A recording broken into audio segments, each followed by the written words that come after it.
टक्कर के क्षण में ज़ियस महादानव देव की हथेली सचमुच गहरे हरे रंग के खून से फट पड़ी। दहाड़। हालांकि उसकी हथेली टूटी नहीं थी, फिर भी चोट लगने से ज़ियस महादानव देव ने एक भयंकर गर्जना की और उसकी हथेली को घायल करने के बाद लंबे तीर ने अपना काम पूरा कर लिया और स्वर्ग और पृथ्वी के बीच विलीन हो गया। तुम मरने के लायक हो। ज़ियुस महान दानव देवता ने अचानक देव की ओर देखा, मानो इंसानी शब्द बोल रहे हों, और उनकी आंखों में ठंडक और हत्या का भाव चरम सीमा तक बढ़ गया। संप्रदाय गुरु अस्थायी टेलीपोर्टेशन व्यूह तैयार है। तभी एक तारों वाले आकाश के दिव्य रक्षक ने देव की ओर देखा और आग्रहपूर्वक कहा, यह ज़ियुस महान दानव देवता जाग गया है, क्या हमें ज़ी को सूचित करना चाहिए? जरूरत नहीं है। देव ने उसे बीच में ही टोकते हुए गहरी आवाज में कहा, तुरंत नीचे के लोगों को सबसे तेज गति से टेलीपोर्ट करो। मैं इस ज़ियुस महान दानव देवता को रोक दूंगा। हाँ। तारों वाले आकाश के दिव्य रक्षक ने बिना किसी हिचकिचाहट के तुरंत सिर हिलाया और फिर नीचे की ओर चिल्लाया, लड़ाई में देर मत करो, तुरंत टेलीपोर्ट करो। फीनिक्स संप्रदाय पहुंचते ही तुम सुरक्षित हो जाओगे। यह सुनकर सभी की आंखें चमक उठीं, लेकिन वे घबराए नहीं, बल्कि वे हिचकिचाए। तुम अब भी किस बात से हिचकिचा रहे हो? तारों वाले आकाश के दिव्य रक्षक ने आग्रह किया। अजीत बोला, मैं जानता हूं कि तुम क्या सोच रहे हो। हान संप्रदाय के शिष्य पहरा देंगे, पहले मुक्त साधकों को टेलीपोर्ट होने दो। हाँ, हान संप्रदाय के 3000 शिष्य एक स्वर में बोले। संप्रदाय गुरुदेव और संप्रदाय नेता अजीत, इस बार हम तुम्हारी महान कृपा को कभी नहीं भूलेंगे। तारों वाले आकाश के दिव्य रक्षक के मार्गदर्शन में वे मुक्त साधक तेजी से शून्य लोक में पहुंचे और व्यवस्थित रूप से टेलीपोर्टेशन व्यूह में प्रवेश कर गए। टेलीपोर्टेशन व्यूह में एक समय में केवल 10 लोग ही रह सकते थे, क्योंकि यह एक अस्थायी टेलीपोर्टेशन व्यूह था। इसलिए यदि सभी 10,000 लोग जाना चाहें, तो भी कम से कम आधी अगरबत्ती के बराबर समय लगेगा। विमुक्त साधक इसलिए हिचकिचा रहे थे क्योंकि उन्हें समझ नहीं आ रहा था कि पहले दूसरों को जाना चाहिए या उन्हें। अजीत के शब्दों ने हान संप्रदाय के शिष्यों के मन को स्थिर कर दिया और विमुक्त साधकों में गहरी कृतज्ञता भी जगाई। संप्रदाय स्वर्ग और पृथ्वी के बीच स्थित हैं, सर्वोच्च प्रतीत होते हैं, लेकिन वे अपनी स्थापना के मूल उद्देश्य को बहुत पहले ही भूल चुके हैं। प्राचीन काल में शक्तिशाली व्यक्तियों ने किसी बड़ी विपत्ति के आने पर संप्रदायों की स्थापना की, ताकि वे संप्रदाय की शक्ति का उपयोग विश्व की रक्षा और सभी जीवों को शांति प्रदान करने के लिए कर सकें। स्पष्ट रूप से अजीत को यह बात याद थी। कई आकृतियों को तेजी से टेलीपोर्टेशन की ओर जाते देखकर ज़ियुस के महान दानव देवता ने तुरंत गर्जना की और आसपास के सभी अलौकिक दानव उस क्षण उन्माद में आ गए। तारों वाले आकाश के दिव्य रक्षक, उनकी रक्षा करो, देव चिल्लाया, फिर ज़ियुस के महान दानव देवता की ओर देखा। वह जानता था कि वह ज़ियुस के इस महान दानव देवता का मुकाबला कभी नहीं कर पाएगा। आखिरकार उसका प्रतिद्वंद्वी ड्रैगन संप्रभु लोक के बराबर एक महाशक्तिशाली था। भले ही वह अपनी पूरी शक्ति लगा दे और उन भयानक गुप्त कलाओं का प्रयोग करे जो जीवनकाल को नष्ट कर देती हैं, उसकी साधना बहुत कम थी, जिससे उन गुप्त कलाओं की शक्ति बहुत कम हो जाती, जिससे ज़ियुस के इस महान दानव देवता को हराना बिल्कुल असंभव हो जाता।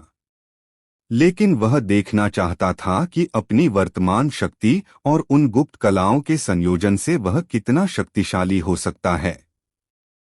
यम देव धनुष के नीचे देव आसानी से एक सितारा महान दानव देवता का वध कर सकता था। हालांकि एक 2 सितारा महान दानव देवता एक पल के लिए भी प्रतिरोध कर सकता था, फिर भी वह मृत्यु से बच नहीं सकता था। देव ने कभी किसी 3 सितारा महादानव देवता का सामना या उनसे युद्ध नहीं किया था। पहले उसने सोचा था कि एक सितारा महादानव देवता सबसे साधारण छद्म सम्राट क्षेत्र के बराबर होता है और दो सितारा महादानव देवता मुवेंद्र और अन्य के समान होता है, जबकि तीन सितारा महादानव देवता पूर्वी पूर्वज के क्लोन के बराबर होना चाहिए। हालांकि इस समय देव को संदेह था। शायद एक सितारा महादानव देवताओं और दो सितारा महादानव देवताओं की शक्ति के बारे में उसके अनुमान सही थे, लेकिन एक तीन सितारा महादानव देवता पूर्वी पूर्वज के क्लोन को हराने में सक्षम नहीं होना चाहिए। पूर्वी पूर्वज के क्लोन ने उसी स्तर के छद्म सम्राटों को पूरी तरह से कुचल दिया। वास्तव में जैसे जैसे उसकी साधना में सुधार हुआ, देव को याद आया कि पूर्वी पूर्वज के क्लोन में ड्रैगन सम्राट क्षेत्र के विशेषज्ञ से लड़ने की योग्यता भी थी। देव को पूर्वी पूर्वज के क्लोन को हराने का भरोसा नहीं था, लेकिन उसे एक तीन सितारा महान दानव देवता को मारने का पूरा भरोसा था। देव की सभी मौजूदा गुप्त कलाओं और उसके लंबे जीवन काल के साथ यह कहा जा सकता था कि वह छद्म सम्राट क्षेत्र में स्वतंत्र रूप से विचरण कर सकता था। लेकिन एक ड्रैगन सम्राट क्षेत्र विशेषज्ञ का सामना करते हुए देव को नहीं पता था कि वह उनके हाथों में कितनी दूर तक जा सकता है। और अब देव के सामने एक ऐसा ड्रैगन सम्राट क्षेत्र विशेषज्ञ था। अगर वह सचमुच उसे हरा नहीं पाता तो वह रुद्र प्रताप को पुकारता। तुम्हें ही मरना चाहिए। देव की निगाहें ठंडी थीं और वह शून्य क्षेत्र में कदम रखते हुए उसकी आकृति सीधे बाहर निकल आई। उसने सीधे जियस के महान दानव देवता पर हमला नहीं किया, लेकिन हवा में ही उसने अचानक अपनी हथेली घुमाई और 2 मीटर लंबा लकड़ी का एक टुकड़ा प्रकट हुआ। इस लकड़ी पर एक बेहद खूबसूरत और शानदार छोटी चिड़िया खड़ी थी। उसकी आंखें कसकर बंद थीं, मानो वह बहुत आरामदायक लग रही हो। उसके पंख लगभग फैले हुए थे। यह बिल्कुल शेन्यांग लकड़ी और 7 रंगों वाली प्रसिद्ध गौरैया थी। शेन्यांग लकड़ी मिलने के बाद से यह पहली बार है जब मैंने इसे सक्रिय किया है। देव कड़वी मुस्कान के साथ बोला, क्या बर्बर युग से बची हुई वस्तुओं या यूं कहें कि उन प्राचीन महान दानव देवताओं द्वारा इस्तेमाल की जाने वाली वस्तुओं सभी के लिए जीवनकाल की आवश्यकता होती है। देव शेन्यांग लकड़ी बनाने की सही विधि भी जानता था। यांग देव धनुष की तरह इसके लिए भी जीवनकाल की आवश्यकता होती है। अगर इन अलौकिक दानवों का आविर्भाव न होता, अगर अनगिनत रक्त क्रिस्टल न होते, अगर 3000 साल का अतिरिक्त जीवनकाल न होता, तो देव कभी इतना खर्चीला नहीं होता कि यांग देव धनुष और शेन्यांग लकड़ी को सक्रिय करने के लिए अपने जीवनकाल का उपयोग करे। शेन्यांग की लकड़ी पर इतनी देर तक ध्यान लगाने के बाद अब समय आ गया है कि तुम मेरी मदद करो, देव ने 7 रंगों वाली प्रसिद्ध गौरैया से कहा। 7 रंगों वाली प्रसिद्ध गौरैया ने देव की ओर देखा। वह थोड़ी नाराज लग रही थी, लेकिन उसने जरा भी संकोच नहीं किया। उसने अपने पंख फैलाए और उसका आकार उड़ गया, और जैसे जैसे वह उड़ती गई उसका आकार बढ़ता गया। पहले हथेली के आकार का, पहली नजर में वह 1 मीटर का हो गया, दूसरी नजर में 10 मीटर का और तीसरी नजर में 100 मीटर का। वह चीखा। उसका विशाल आकार एक काले बादल की तरह शून्य लोक में उड़ रहा था। इस क्षण उसकी तीखी चोंच खुली और एक विशाल अग्निस्तंभ जैसी ज्वाला अचानक आकाश से नीचे फूट पड़ी। धमाका! जैसे ही वह जमीन पर उतरा, ज्वाला तुरंत मैग्मा में बदल गई और सीधे फैलकर जमीन को आग के विशाल सागर में बदल दिया। दर्दनाक चीखें निकलीं और इस क्षण आग की लपटों में घिरे सभी अलौकिक दानव परत दर परत ढह गए। घना रक्त का कोहरा बिखर गया और रक्त के क्रिस्टल में बदलकर जमीन पर गिर पड़ा। रक्त के क्रिस्टल काफी कठोर थे, आग के समुद्र में भी वे जरा भी नहीं पिघले। यह देखकर देव को भी राहत मिली। आखिरकार ये रक्त के क्रिस्टल ही भविष्य में उसका सबसे बड़ा सहारा थे। 7 रंगों वाली प्रसिद्ध गौरैया की मदद से नीचे के लोगों पर दबाव काफी कम हो गया और टेलीपोर्टेशन की गति भी काफी बढ़ गई। उसी समय देव ने शेन्यांग की लकड़ी पर थपकी दी और उसी क्षण शेन्यांग की लकड़ी में पूरे 100 वर्षों का जीवनकाल प्रवाहित हो गया। जीवनकाल एक अमूर्त चीज है जो नंगी आंखों से अदृश्य और दिव्य विचार के लिए अगोचर है। केवल वही इसे अनुभव कर सकता है जो इसका उपयोग करता है, या मृत्यु के कगार पर खड़ा कोई व्यक्ति। इन 100 वर्षों के जीवनकाल के प्रवाह ने 2 मीटर लंबे शेन्यांग के जंगल को इस क्षण आश्चर्यजनक प्रकाश से भर दिया। वह प्रकाश एक काला प्रकाश था। शेन्यांग देव बोला, उसकी आवाज से आकाश हिल गया। ये शब्द शेन्यांग के जंगल में प्रवेश करते हुए प्रतीत हुए और फिर शेन्यांग के जंगल के भीतर से तेजी से फैलते हुए लहरों में बदल गए जो पूरे जंगल में फैल गईं। जैसे जैसे काला प्रकाश फैलता गया, शेन्यांग के जंगल का आकार भी बड़ा होता गया और पलक झपकते ही यह वास्तव में 1000 मीटर से भी बड़ा हो गया। और 1000 मीटर की दूरी पर शेन्यांग की लकड़ी के तल पर एक नुकीला शंकु बना और चारों ओर का काला प्रकाश तेजी से फैल गया, मानो पूरे आकाश और पृथ्वी को ढकने वाला हो। शेन्यांग सूर्य को डुबो रहा था, दुनिया को पूरी तरह से अंधकारमय बना रहा था। शायद बर्बर युग में वे महान दैत्य देवता सचमुच ऐसा कर सकते थे, लेकिन देव की वर्तमान शक्ति के साथ वे ऐसा नहीं कर सकते थे। काले प्रकाश के फैलने से दुनिया पूरी तरह से अंधकारमय हो गई और 1000 मील के दायरे में ऐसा लग रहा था जैसे उस पर एक विशाल काला कपड़ा डाल दिया गया हो और सूरज की रोशनी अब सचमुच अंदर नहीं आ पा रही थी। गड़गड़ाहट। देव का चेहरा थोड़ा पीला पड़ गया था। इस शेन्यांग की लकड़ी को सक्रिय करने में यांग देव धनुष को सक्रिय करने से कहीं ज्यादा समय लगा। उसने अपनी उंगली आगे बढ़ाई और नीचे की ओर इशारा किया। शेन्यांग की लकड़ी का नुकीला सिरा तुरंत नीचे गिरा, सीधे धरती में धंस गया। एक नजर में ऐसा लग रहा था जैसे इस समय कोई विशाल प्राचीन वृक्ष उग रहा हो। शाखाएं, तने और पत्तियां सभी पूरी तरह से काले। वास्तव में इस समय शेन्यांग जंगल में हर जगह खिले हुए थे। आग उगलती हुई 7 रंगों वाली प्रसिद्ध गौरैया ने अचानक अपना सिर घुमाया और उसकी तीखी आंखों में अविश्वास का एक मानवसा भाव उभर आया। इस समय शेन्यांग की लकड़ी से निकल रही आभा ने उसकी आंखों की गहराई में एक प्रबल लालच जगा दिया। उसे लग रहा था कि अगर वह शेन्यांग की लकड़ी पर वैसे ही खड़ी रही जैसे वह अभी है और उससे निकल रही आभा को सोखती रही तो उसके 6 रंग उसकी पहुंच में आ जाएंगे। जैसे ही 7 रंगों वाली प्रसिद्ध गौरैया ने देखा, देव लगातार अपनी उंगलियां उठा रहा था, मानो अनगिनत मुहरों के मंत्रों का उच्चारण किया जा रहा हो। जैसे ही ये मुहरों के मंत्रों का उच्चारण किया गया, शेन्यांग की लकड़ी के सपाट शीर्ष पर अचानक दरारें दिखाई देने लगीं। ऐसी 8 दरारें थीं जो इस समय हिंसक रूप से फट गईं, जिससे शेन्यांग की लकड़ी अचानक 9 विशाल वृक्ष लताओं में बदल गई। मुख्य तने के ऊपर एक प्रकाश पर्दा दिखाई दिया।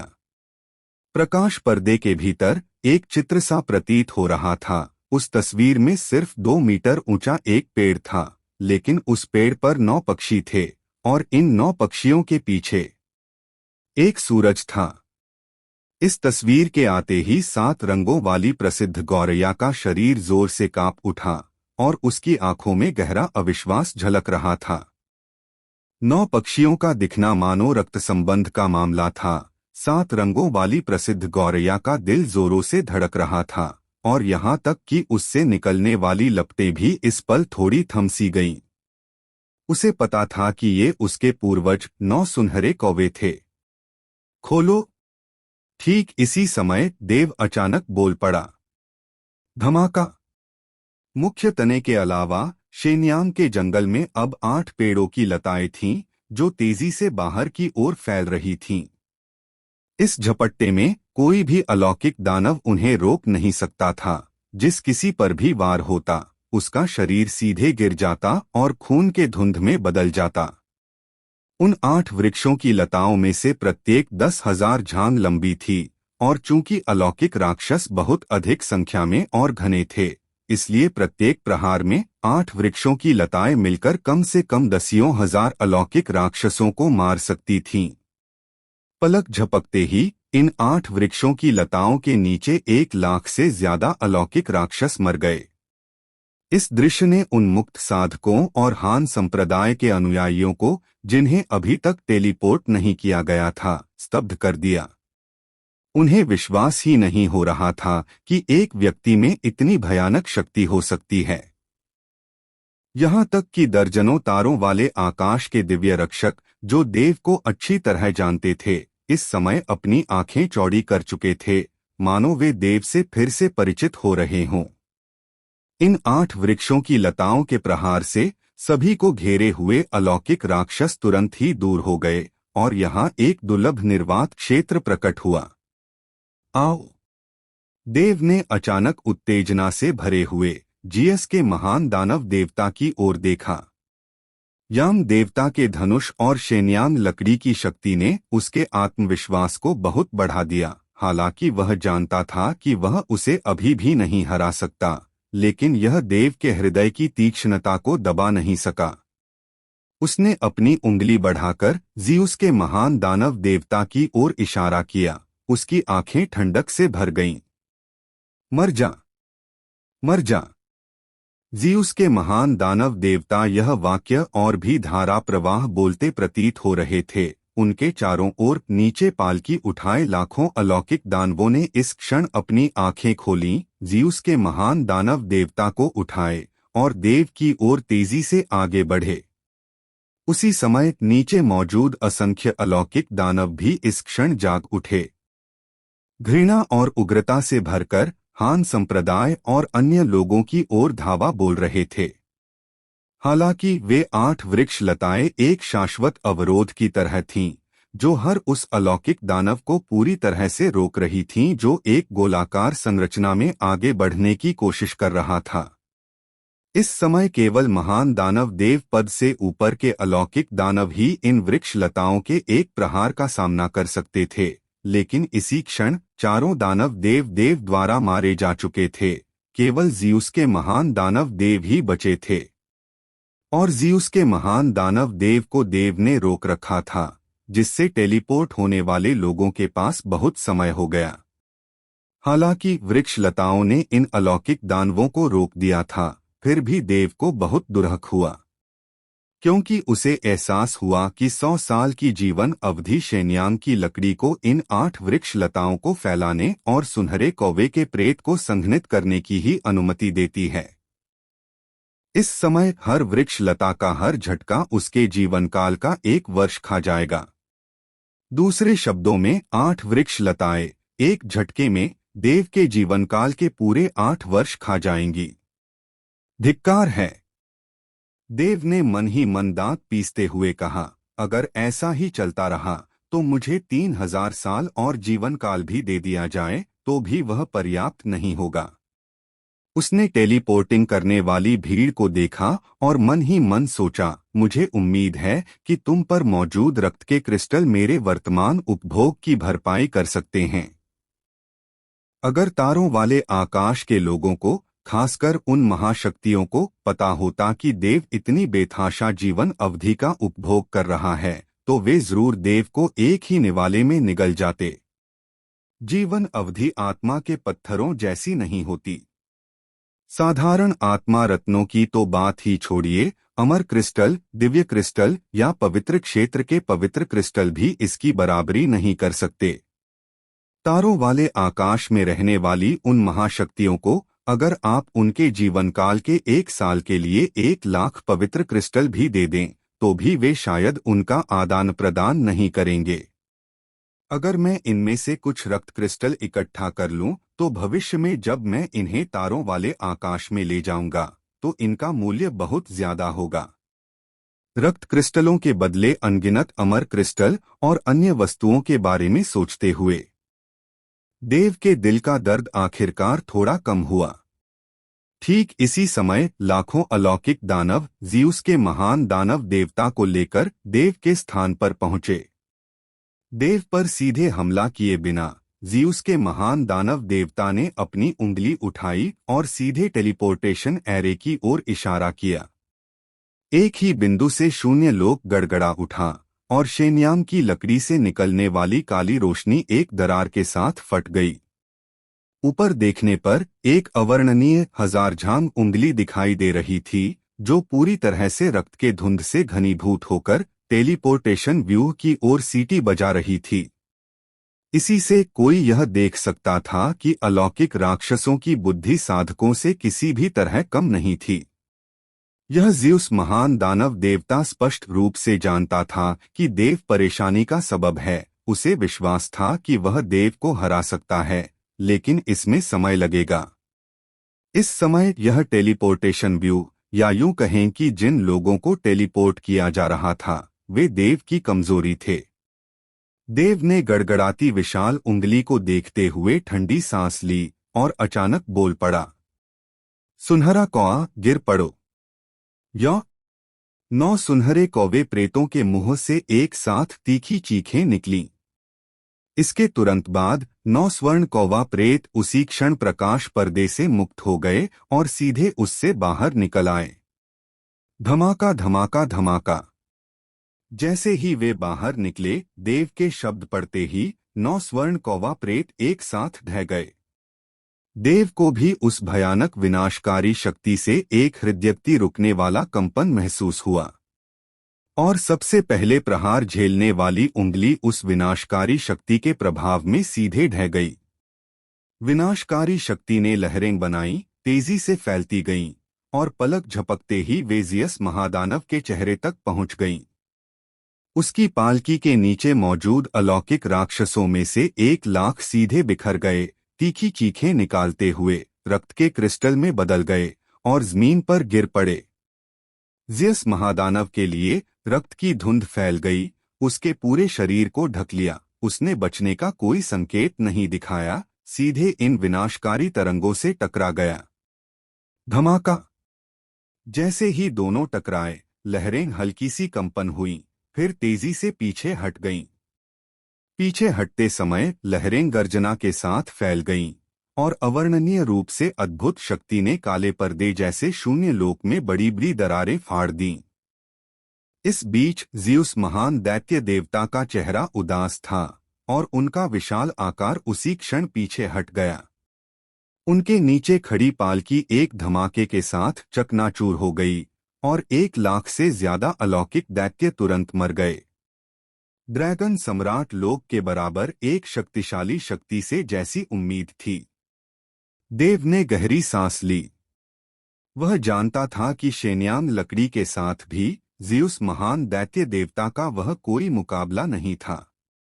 लेकिन उसने यह उम्मीद नहीं की थी कि शेन्यांग लकड़ी, जो 2 सितारा दैत्य देवताओं को आसानी से मार सकती है और 3 सितारा दैत्य देवताओं को भी नष्ट कर सकती है, ज़ियुस महान दैत्य देवता को बिना घायल किए ही पीछे हटने पर मजबूर कर देगी। अगर मौका मिले तो मुझे जल्द से जल्द अपनी ताकत बढ़ानी होगी, देव ने धीरे से कहा। अगर कोई पूछे कि इस समय फीनिक्स संप्रदाय में सबसे ताकतवर कौन है, तो वह निश्चित रूप से देव नहीं, बल्कि रुद्रप्रताप होगा। और रुद्रप्रताप को फीनिक्स संप्रदाय में शामिल हुए अब तक सिर्फ 6 साल हुए हैं। हालांकि पवित्र सुमेरु वलय में समय का प्रवाह दोगुना हो गया है, रुद्रप्रताप ने कुल मिलाकर 10 साल से ज्यादा साधना नहीं की है।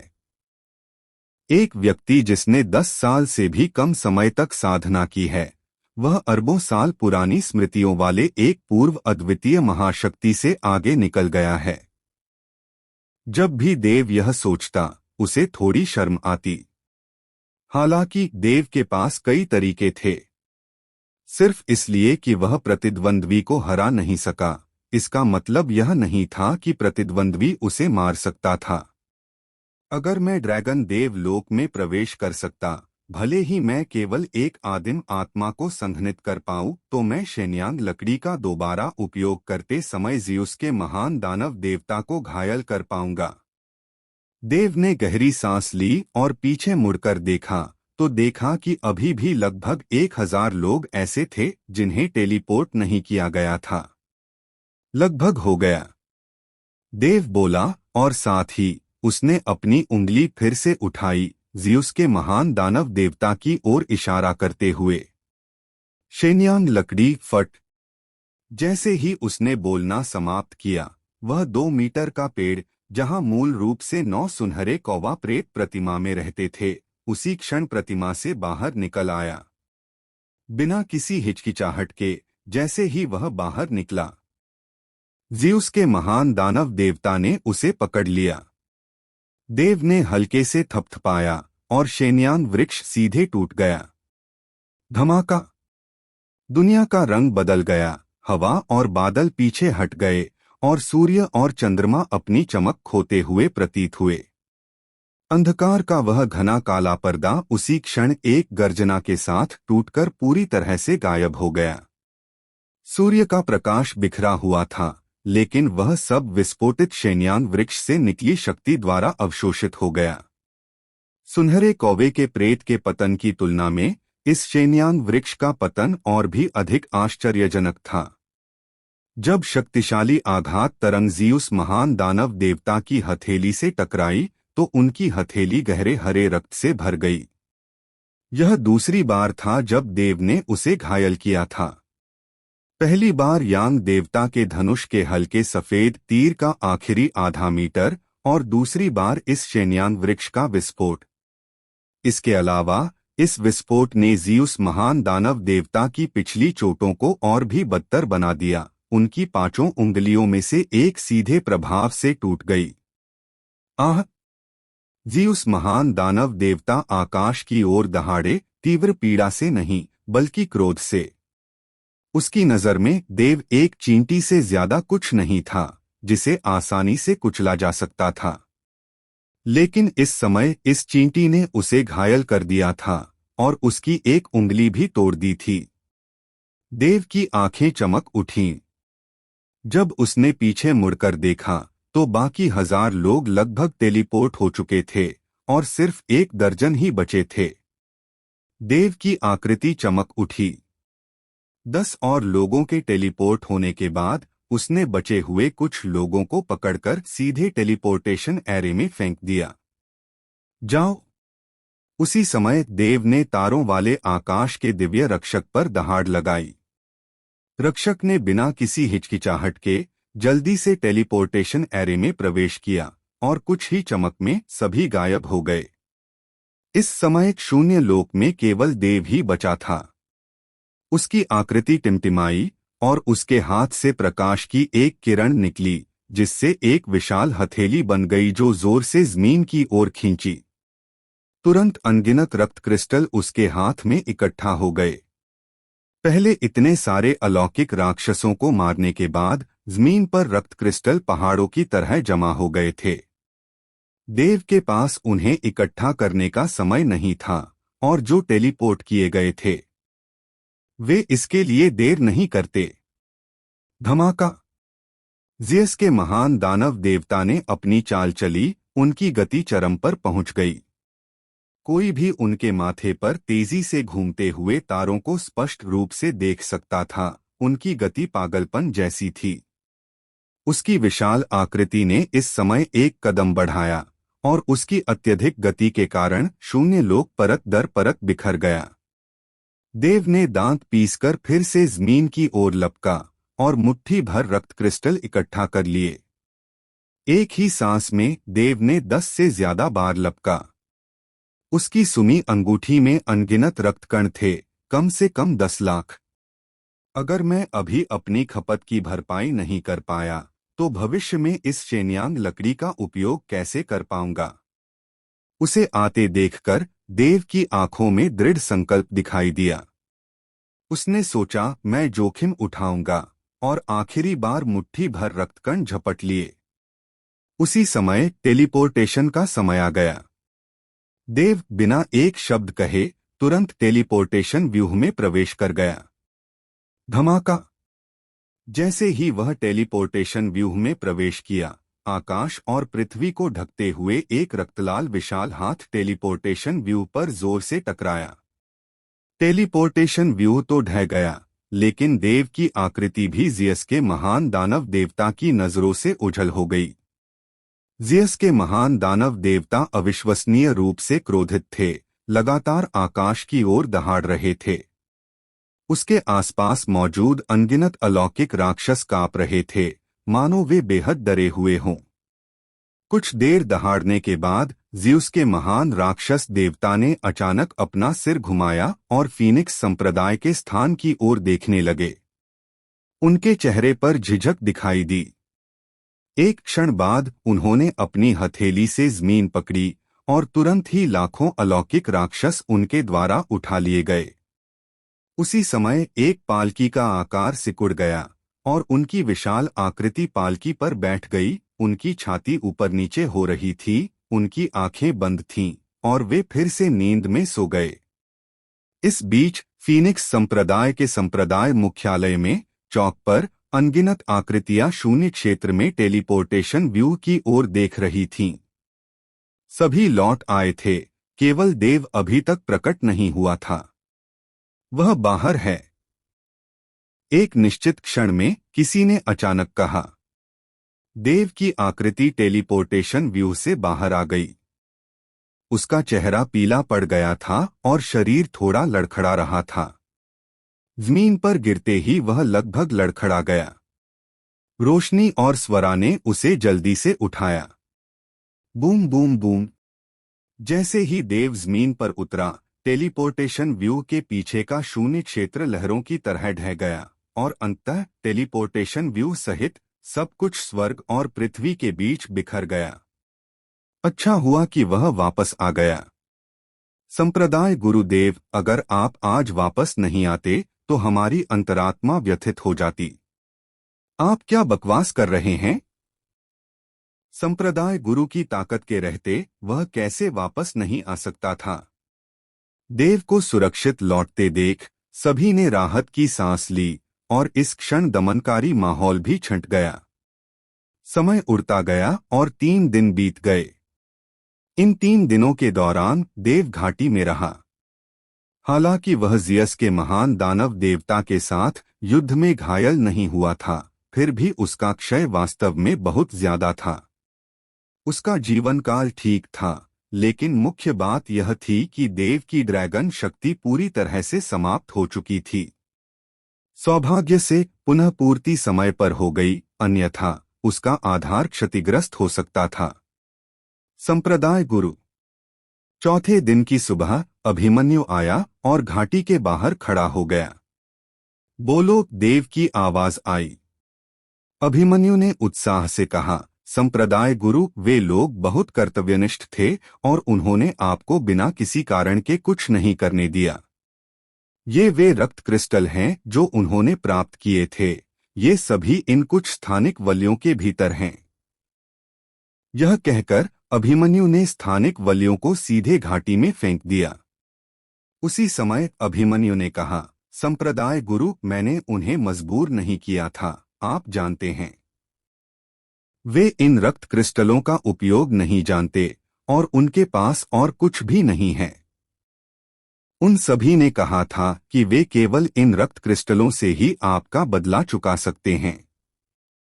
मैं समझ गया, देव ने कहा। तो यह अधीनस्थ अभी के लिए पीछे हट जाएगा। अभिमन्यु ने अपनी मुट्ठियां थोड़ी सी भींच लीं, झुके और फिर चले गए। घाटी के अंदर देव ने अपनी आंखें खोलीं और अपने हाथ में आकाशीय वलियों को देखा।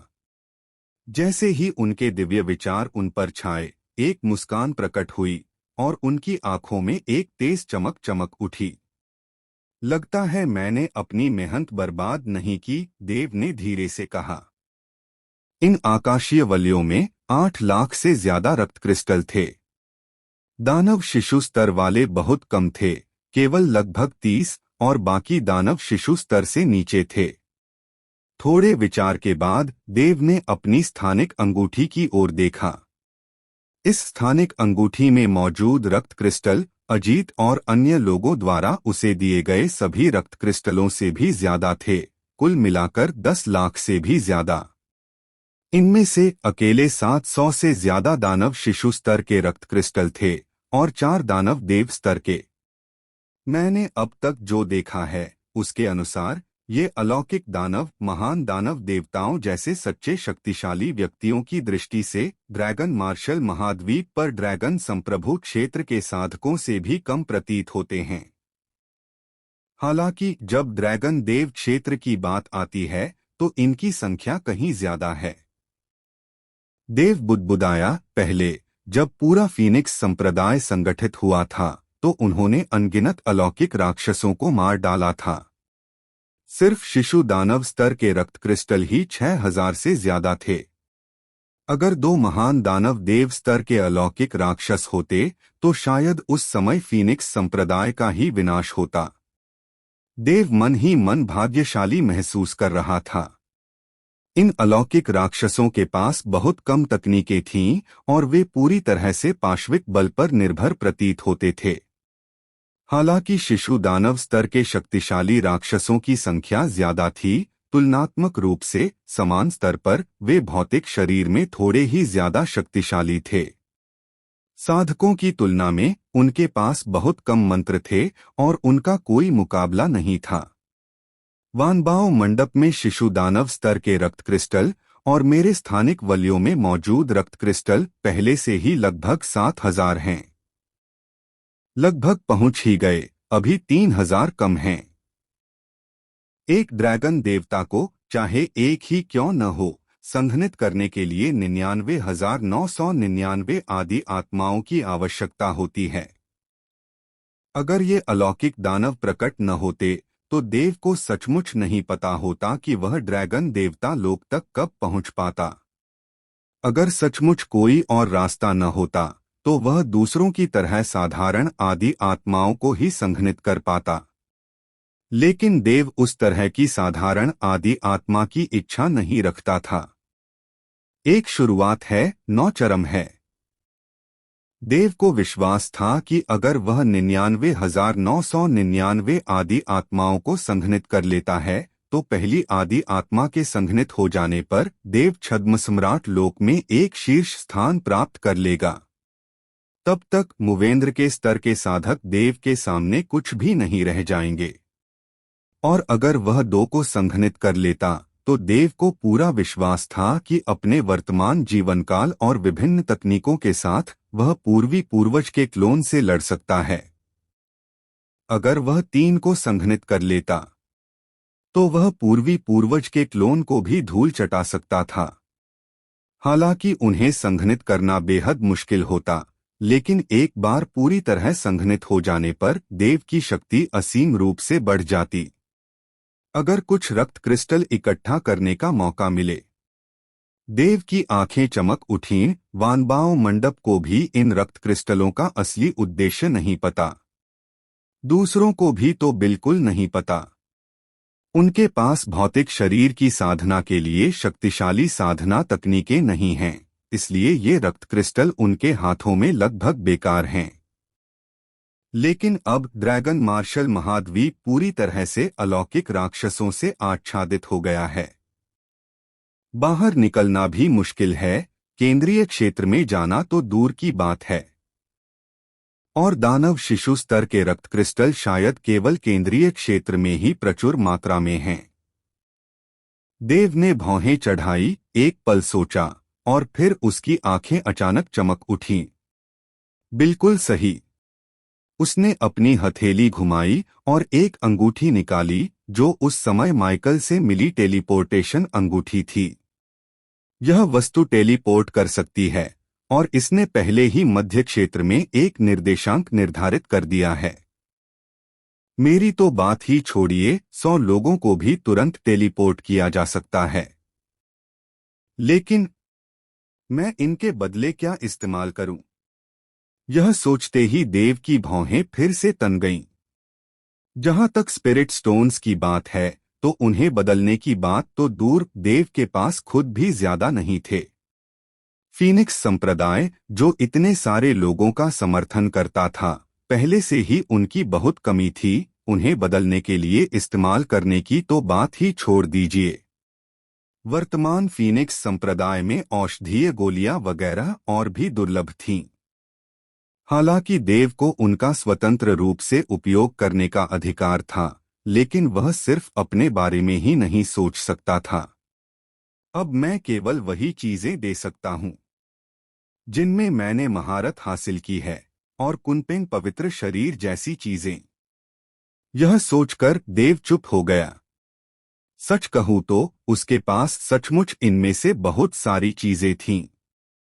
हर एक बेहद शक्तिशाली थी, यहां तक कि तारों वाले आकाश में लाने पर भी सर्वश्रेष्ठ में से एक थी। उनमें से सबसे कम प्रभावशाली शायद पृथ्वी के निचले स्तर के या इस ड्रैगन मार्शल महाद्वीप पर स्वर्गीय गहन स्तर के ड्रैगन कौशल के बराबर होगी।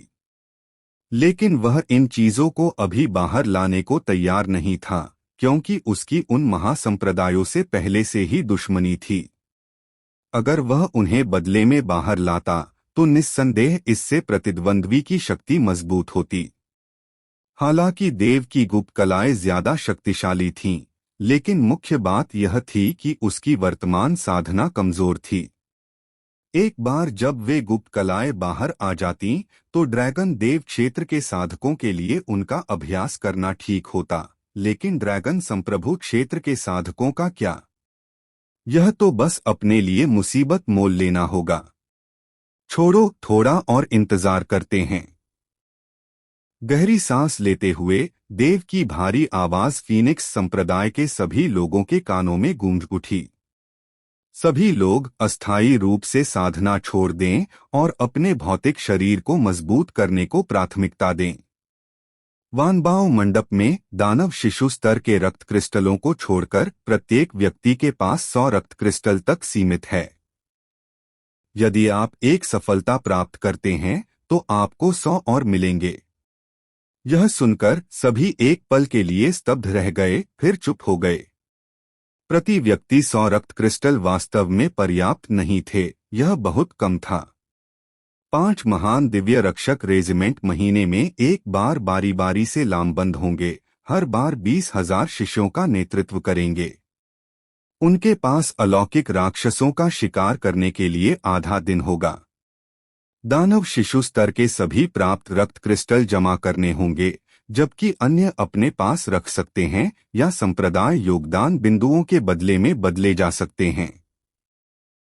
देव ने फिर कहा, जहां तक दानव शिशु स्तर के रक्त क्रिस्टलों की बात है, इस संप्रदाय के लिए उनका बहुत बड़ा उपयोग है। आपके लिए उन्हें सौंपना अनिवार्य नहीं है। इसे इस संप्रदाय के रूप में समझिए जो पहले आपसे उन्हें उधार ले रहा है, आपका उपकार मान रहा है।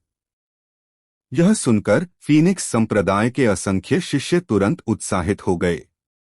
देव ने स्वयं कहा था कि उन्हें सौंपना अनिवार्य नहीं है, जिससे उन्हें तुरंत प्रेरणा मिली। जहां तक दानव शिशु स्तर के रक्त क्रिस्टलों की बात है, ऐसा लग रहा था कि संप्रदाय के गुरु, जो एक देवता के समान थे, को उन पर उपकार करने के लिए बाध्य करना भी एक अच्छा विकल्प था।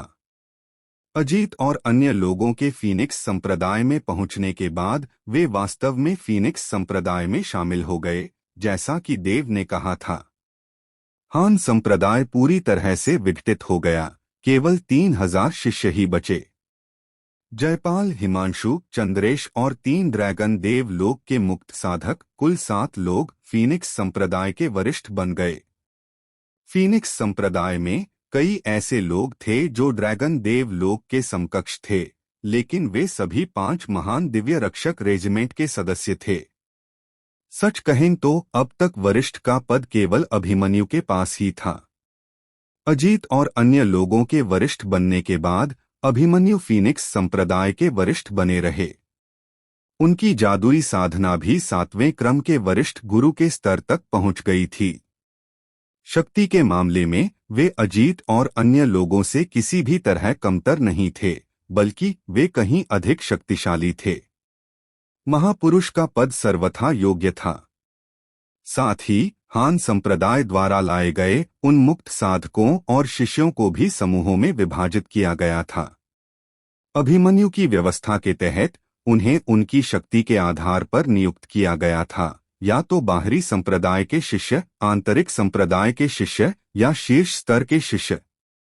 जहां तक व्यक्तिगत शिष्यों और विरासत के शिष्यों का सवाल है, आज तक कोई भी नहीं था। विरासत के शिष्य व्यक्तिगत रूप से देव के थे। फिलहाल वह वास्तव में इन शिष्यों की योग्यता के बारे में ज्यादा नहीं सोचते थे। जहां तक रोशनी, स्वरा, रुद्र प्रताप और अन्य लोगों का सवाल है, शायद उन्हें भी लगा होगा कि इन लोगों की साधना पद्धतियां उनकी अपनी पद्धतियों से मेल नहीं खाती। इसलिए कुछ समय के लिए उन्होंने किसी भी व्यक्तिगत शिष्य को स्वीकार नहीं किया। देव को आश्चर्य हुआ कि हान संप्रदाय के पूर्व संप्रदाय गुरु अजीत वास्तव में रसायन विद्या में अत्यंत उच्च प्रतिभा रखते थे। उन्होंने स्वयं गोलियों के ताव पर कुछ शोध किया था। फीनिक्स संप्रदाय में पहुंचने के बाद जब उन्होंने 300 कीमियागरों को कीमिया करते देखा तो वे तुरंत उसमें तल्लीन हो गए। इन 3 दिनों में अजीत उन 300 कीमियागरों के साथ रहा, अक्सर युद्ध विराम करता रहा। शुरुआत में दबे होने के बावजूद वह जल्दी ही इन 300 कीमियागरों के बराबर आ गया और अंततः धीरे धीरे बढ़त हासिल कर ली। यह जानना जरूरी है कि इन 300 कीमियागरों के पास देव द्वारा दी गई कई जड़ी बूटी अंतर्दृष्टियां और गोलियों के ताओं की सच्ची व्याख्याएं थीं। ये चीजें ऐसी बिल्कुल नहीं थीं जो किसी साधारण ड्रैगन मार्शल महाद्वीप के पास हो सकती थीं। यहाँ तक कि तारा क्षेत्र में भी इन्हें अविश्वसनीय रूप से शक्तिशाली माना जाता था। जहाँ तक अजीत का प्रश्न है, अपनी साधना की शुरुआत से ही उन्होंने गोलियों के ताव पर शोध करने पर ध्यान केंद्रित किया था।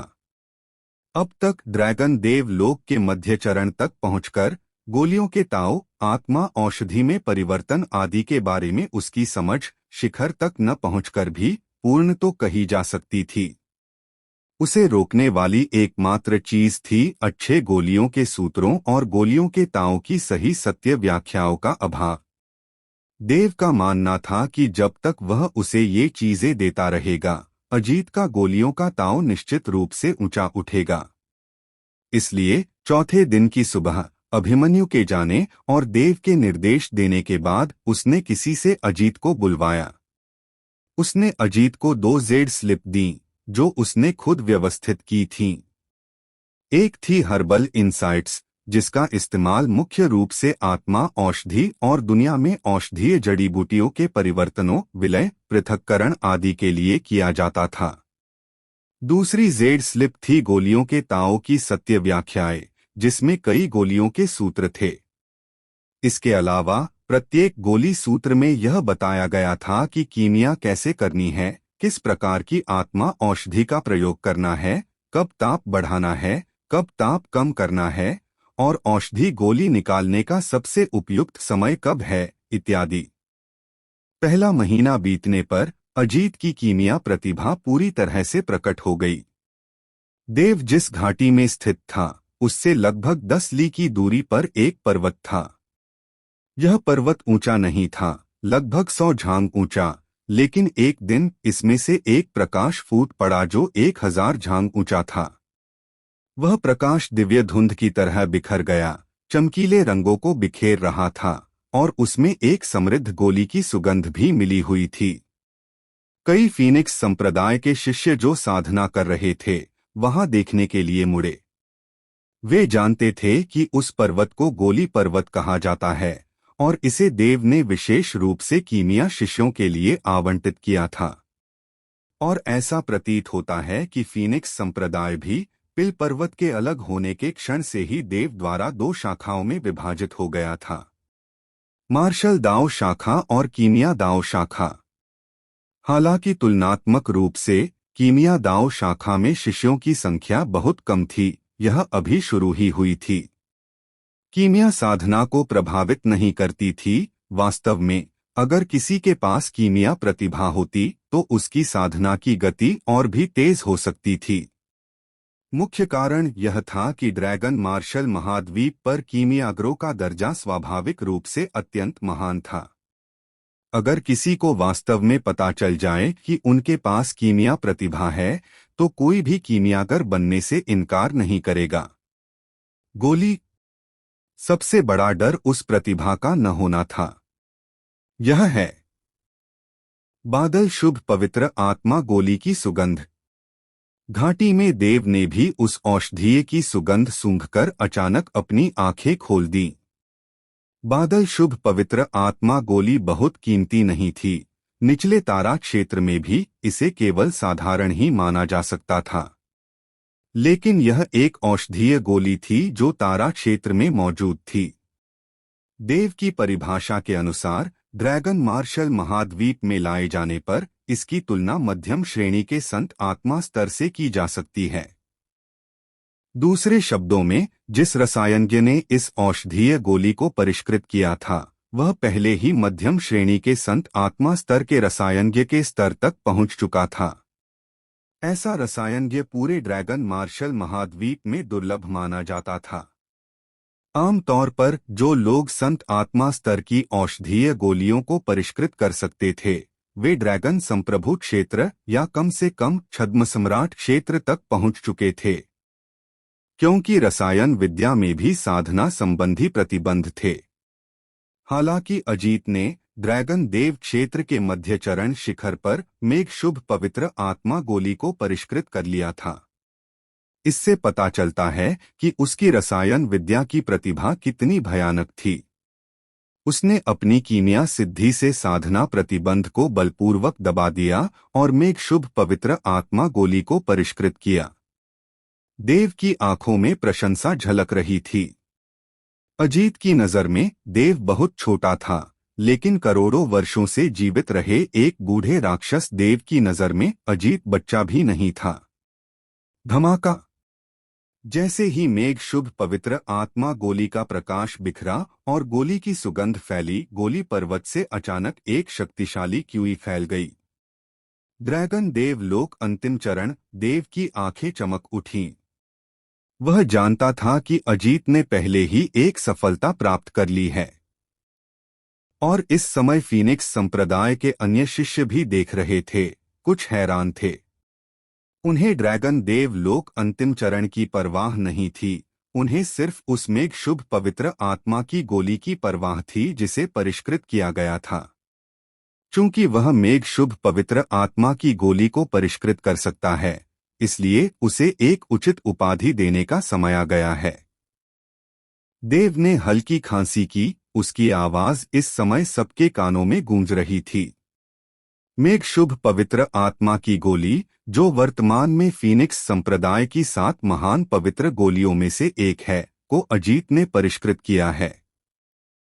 पुरस्कार स्वरूप अजीत को कीमिया दाव शाखा में सर्वोच्च पद दिया जाता है, ताकि वह कीमिया दाव शाखा का नेतृत्व कर सके, और इसके लिए उसे यह उपाधि प्रदान की जाती है। गोली दानव संत गुरु। जैसे ही ये शब्द निकले, फीनिक्स संप्रदाय के सभी शिष्यों के शरीर जोर से कांप उठे। क्या? मेघ शुभ पवित्र आत्मा की गोली? किसी ने मेघ शुभ पवित्र आत्मा की गोली को परिष्कृत किया है। हे भगवान, मेघ शुभ पवित्र आत्मा की गोली! क्या यह मध्यम श्रेणी के संत आत्मा के बराबर की औषधीय गोली नहीं है? एल्डर अजीत। एल्डर अजीत को इस संप्रदाय में आए हुए सिर्फ 1 महीना हुआ है और उन्होंने इसे पहले ही परिष्कृत कर लिया है। लगता है एल्डर अजीत की कीमिया प्रतिभा बहुत शक्तिशाली है। अब हम उन्हें एल्डर अजीत नहीं कह सकते। अब वे कीमिया दाव शाखा के सर्वोच्च नेता हैं और उन्हें गोली दानव संत गुरु की उपाधि दी गई है। अब से जब भी हम उन्हें देखें, हमें उन्हें संत गुरु ही कहना होगा। इस समय कई शिष्य चर्चा करने लगे। फीनिक्स संप्रदाय की स्थापना का यह 6वां वर्ष था और लगभग 60,000 शिष्यों में से वह उपाधि पाने वाले दूसरे व्यक्ति थे। देव की बातों पर किसी को कोई आपत्ति नहीं थी। जब देव ने रुद्र प्रताप को उपाधि प्रदान की तो कुछ लोग अभी भी आश्वस्त नहीं थे, लेकिन अब रुद्र प्रताप पहले ही ड्रैगन संप्रभु क्षेत्र में प्रवेश कर चुके थे और फीनिक्स संप्रदाय में एकमात्र ड्रैगन संप्रभु क्षेत्र साधक बन गए थे। देव की अंतर्दृष्टि के साथ अजीत को उपाधि प्रदान करने का उनका कोई न कोई कारण अवश्य रहा होगा। अजीत ने पहले ही मेघ शुभ पवित्र आत्मा गोली को परिष्कृत कर लिया था। केवल इसी आधार पर गोली दानव संत गुरु की उपाधि उनके लिए सर्वथा योग्य थी। इसके अलावा अगर अभी भी कुछ लोग इस उपाधि से असहमत थे तो भी वे ज्यादा कुछ कहने की हिम्मत नहीं कर पाए। जिस क्षण से पिलदाओ वंश अलग हुआ, मार्शल दाओ वंश के शिष्यों को पता था कि उनकी भविष्य की अधिकांश साधना निश्चित रूप से पिलदाओ वंश पर निर्भर करेगी। पिलदाओ वंश के शिष्यों को नाराज करना मुसीबत को न्योता देना था। 700 पिलदाओ शिष्यों को प्रदान करें, 5 महान दिव्य रक्षक रेजिमेंटों को छोड़कर जिन्हें स्वतंत्र रूप से चुना जा सकता है, और पिलदाओ प्रतिभा वाले शिष्यों को वरीयता दी जाती है। देव की आवाज एक बार फिर गूंजी, फुसफुसाओ। पिल पर्वत से एक आकृति तेजी से निकली और घाटी के सामने पहुंची, देव की ओर थोड़ा झुकते हुए। धन्यवाद संप्रदाय गुरु। यह व्यक्ति वास्तव में अजीत था। ड्रैगन देव लोक के अंतिम चरण में सफलता प्राप्त करने के बाद वह बहुत अलग दिख रहा था, खासकर उससे निकलने वाली औषधीय सुगंध जो लोगों को अमर कृपा और दांव हड्डियों का एहसास कराती थी। देव घाटी से बाहर चला गया, अजीत के चेहरे पर जटिल भाव देखकर मुस्कुराया। मैं जानता हूं तुम क्या सोच रहे हो, देव ने हल्की मुस्कान के साथ कहा। शायद तुम्हारी नजर में मेरी उम्र मुझे तुमसे छोटा या उससे भी छोटा बना सकती है, लेकिन मेरी असली उम्र तुम्हारे विचार से कहीं ज्यादा है। अप्रिय रूप से कहें तो तुमने जितना समय जिया है वह मेरे 10,000वें हिस्से के बराबर भी नहीं है। अजीत चुप रहा। उसने देव की बातों पर कोई सवाल नहीं उठाया, क्योंकि देव ने जो कुछ भी किया था उसके बोलने का तरीका, व्यवहार वगैरह सब बेहद परिपक्व थे। खासकर देव के पास जो गुप्त कलाएं थीं और विभिन्न पिलदाओं और हर्बोलॉजी की सच्ची व्याख्याएं आदि। जब अजीत इनसे परिचित हुआ तो उसे तुरंत लगा कि ये ऐसी चीजें नहीं हैं जो किसी साधारण व्यक्ति के पास हो सकती हैं। देव द्वारा दिए गए गोली के सूत्रों में से 100 से कम संत आत्मा श्रेणी के गोली के सूत्र नहीं थे, और संभवतः पूरे ड्रैगन मार्शल महाद्वीप में मिलाकर 100 भी संत आत्मा श्रेणी के गोली के सूत्र नहीं थे। सबसे महत्वपूर्ण बात यह थी कि देव ने अजीत को 3 निम्न श्रेणी के पृथ्वी के निचले स्तर के और 1 निम्न श्रेणी का स्वर्गीय गहन श्रेणी का गोली का सूत्र भी दिया था। स्वर्गीय गहन श्रेणी के गोली के सूत्र ड्रैगन मार्शल महाद्वीप पर बहुत पहले ही लुप्त हो चुके थे, और उनमें से कोई भी एक भयानक संघर्ष का कारण बन सकता था। स्वर्गीय गहन श्रेणी के गोली के सूत्रों को छोड़ दें तो पृथ्वी के निचले स्तर के गोली के सूत्र भी अवर्णनीय रूप से दुर्लभ थे। 10 महासंप्रदायों में से सभी के पास भी ऐसे गोली के सूत्र नहीं थे। मैं समझ गया। अजीत ने आत्महीनता से मुस्कुराते हुए सिर हिलाया। तुमने मुझे जो गोली के फॉर्मूले दिए थे उनसे ही मैं समझ सकता हूं। यह हास्यास्पद है कि मैंने कभी सोचा था कि तुम बस एक बच्चे हो।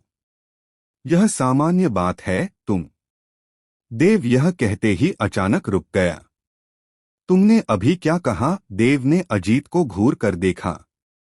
मैंने कहा था कि तुमने मुझे ये गोली के फॉर्मूले दिए थे।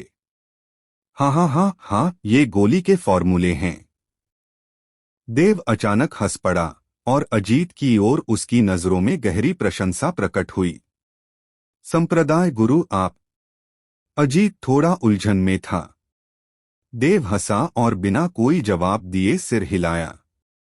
आखिरकार उसे समझ आ गया कि वह उन रक्त क्रिस्टल के बदले क्या इस्तेमाल कर सकता है। गोली के फॉर्मूले, उपकरण, ताबीज, ये सब संभव था। उपकरण ताबीज जैसे कि गोली के सूत्र सिर्फ हथियारों को परिष्कृत करने के लिए होते थे।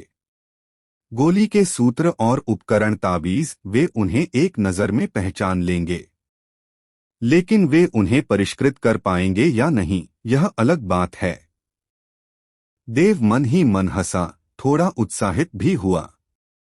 मैंने तुम्हारी जान व्यर्थ नहीं बचाई, देव ने अजीत से कहा। अब तुम पहले से ही एक गोली दानव संत गुरु हो और गोली दांव वंश के सर्वोच्च अधिकारी भी। पूरे फीनिक्स संप्रदाय में मेरे अलावा तुम्हारा दर्जा सबसे ऊंचा कहा जा सकता है, जो बैंगनी दानव आत्मा सम्राट और महापुरुष के बराबर है। कीमियागरों को अच्छी तरह से प्रशिक्षित करो, वे भविष्य के स्तंभ हैं जो हमारे फीनिक्स संप्रदाय का समर्थन करेंगे। मुझे निराश मत करो। जैसे ही उसकी आवाज धीमी हुई, देव घाटी में लौटने ही वाला था। संप्रदाय गुरु, एक क्षण रुको। उसे जाते हुए देखकर अजीत ने जल्दी से कहा, वह मुकुल में पिलदाओं की बहुत ऊंची प्रतिभा है। जब वह हान संप्रदाय में था तब मैंने उसे अपना शिष्य बना लिया था। अब वह फीनिक्स संप्रदाय में शामिल हो गया है। मैंने कहा था, मैं तुम्हें 700 पिलदाओं शिष्य देता हूं। 5 महान दिव्य रक्षक रेजिमेंटों को छोड़कर, जब तक वे चाहें तुम स्वतंत्र रूप से चुन सकते हो, देव ने कहा। धन्यवाद संप्रदाय गुरु। अजीत ने राहत की सांस ली, फिर से अपनी मुट्ठियां भींच लीं और देव को जाते हुए देखा। शुरू में देव ने मुकुल को अपना शिष्य बनाने का इरादा किया था, लेकिन मुकुल ने मना कर दिया, यहाँ तक कि उसका मजाक भी उड़ाया। उसे डर था कि देव इस बात पर नाराजगी रखेगा, लेकिन अब ऐसा लग रहा था कि वह एक ऐसे सज्जन व्यक्ति का न्याय कर रहा था जिसका दिल एक खलनायक जैसा था। पिलदाओं वंश के उदय और शिष्यों के विभाजन ने पूरे फीनिक्स संप्रदाय को पूरी तरह से सही रास्ते पर चलने का मौका दिया। एक दिन मुकुल उस घाटी के बाहर आया जहां देव रहता था और काफी देर तक खड़ा रहा। अंत में उसने आह भरी, कुछ नहीं कहा और फिर से जाने के लिए मुड़ गया। और फीनिक्स संप्रदाय देव के नेतृत्व में एक दिव्य रक्षक दल का नेतृत्व करता था, जो 20,000 शिष्यों को हर महीने बारी बारी से अलौकिक राक्षसों का शिकार करने के लिए ले जाता था। जब फीनिक्स संप्रदाय के शिष्य हिलते डुलते नहीं थे तो अलौकिक राक्षस नींद में सो जाते थे। एक बार जब वे हिलते तो वह उन्हें तुरंत जगा देता था। और 1000 झांगूचे ज़्यूस महान दानव देवता फिर कभी नहीं जागे। लेकिन वे उन्हें परिष्कृत कर पाएंगे या नहीं, यह अलग बात है। देव मन ही मन हंसा, थोड़ा उत्साहित भी हुआ। मैंने तुम्हारी जान व्यर्थ नहीं बचाई। देव ने अजीत से कहा, अब तुम पहले से ही एक गोली दानव संत गुरु हो और गोली दांव वंश के सर्वोच्च अधिकारी भी। पूरे फीनिक्स संप्रदाय में मेरे अलावा तुम्हारा दर्जा सबसे ऊंचा कहा जा सकता है, जो बैंगनी दानव आत्मा सम्राट और महापुरुष के बराबर है। कीमियागरों को अच्छी तरह से प्रशिक्षित करो, वे भविष्य के स्तंभ हैं जो हमारे फीनिक्स संप्रदाय का समर्थन करेंगे। मुझे निराश मत करो। जैसे ही उसकी आवाज धीमी हुई, देव घाटी में लौटने ही वाला था। संप्रदाय गुरु, एक क्षण रुको। उसे जाते हुए देखकर अजीत ने जल्दी से कहा, वह मुकुल में पिलदाओं की बहुत ऊंची प्रतिभा है। जब वह हान संप्रदाय में था तब मैंने उसे अपना शिष्य बना लिया था। अब वह फीनिक्स संप्रदाय में शामिल हो गया है। मैंने कहा था, मैं तुम्हें 700 पिलदाओं शिष्य देता हूं। 5 महान दिव्य रक्षक रेजिमेंटों को छोड़कर, जब तक वे चाहें तुम स्वतंत्र रूप से चुन सकते हो, देव ने कहा। धन्यवाद संप्रदाय गुरु। अजीत ने राहत की सांस ली, फिर से अपनी मुट्ठियां भींच लीं और देव को जाते हुए देखा। शुरू में देव ने मुकुल को अपना शिष्य बनाने का इरादा किया था, लेकिन मुकुल ने मना कर दिया, यहाँ तक कि उसका मजाक भी उड़ाया। उसे डर था कि देव इस बात पर नाराजगी रखेगा, लेकिन अब ऐसा लग रहा था कि वह एक ऐसे सज्जन व्यक्ति का न्याय कर रहा था जिसका दिल एक खलनायक जैसा था। पिलदाओं वंश के उदय और शिष्यों के विभाजन ने पूरे फीनिक्स संप्रदाय को पूरी तरह से सही रास्ते पर चलने का मौका दिया। एक दिन मुकुल उस घाटी के बाहर आया जहां देव रहता था और काफी देर तक खड़ा रहा। अंत में उसने आह भरी, कुछ नहीं कहा और फिर से जाने के लिए मुड़ गया। और फीनिक्स संप्रदाय देव के नेतृत्व में एक दिव्य रक्षक दल का नेतृत्व करता था जो 20,000 शिष्यों को हर महीने बारी बारी से अलौकिक राक्षसों का शिकार करने के लिए ले जाता था। जब फीनिक्स संप्रदाय के शिष्य हिलते डुलते नहीं थे तो अलौकिक राक्षस नींद में सो जाते थे। एक बार जब वे हिलते तो वह उन्हें तुरंत जगा देता था और 1000 झांगूचे ज़्यूस महान दानव देवता फिर कभी नहीं जागे। मानो रक्तलाल सूर्य लाखों अलौकिक राक्षसों द्वारा उठाए हुए शून्य क्षेत्र में ऊंचे लटके हुए हों। देव को कुछ समझ नहीं आ रहा था कि वे क्यों नींद में सो जाते थे, लेकिन उसे स्पष्ट रूप से लग रहा था कि यह अच्छी बात नहीं है। ड्रैगन मार्शल महाद्वीप पर उनके आगमन की तरह यह भी कोई अच्छी बात नहीं थी। अब उन चीजों का अध्ययन करना बेकार था।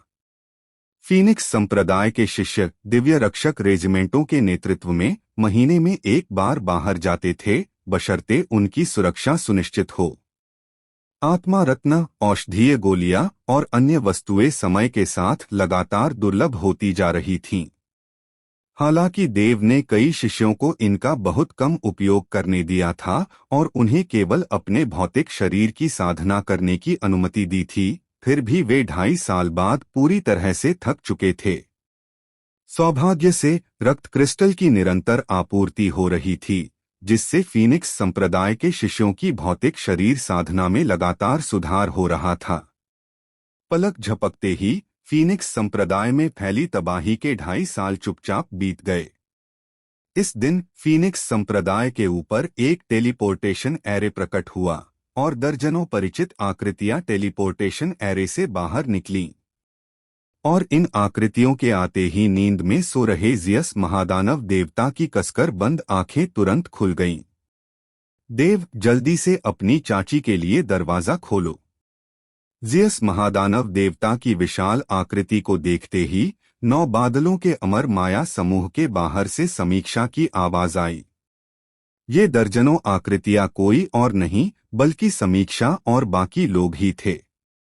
2 साल बीत गए और समीक्षा और भी ज्यादा आकर्षक हो गई थी।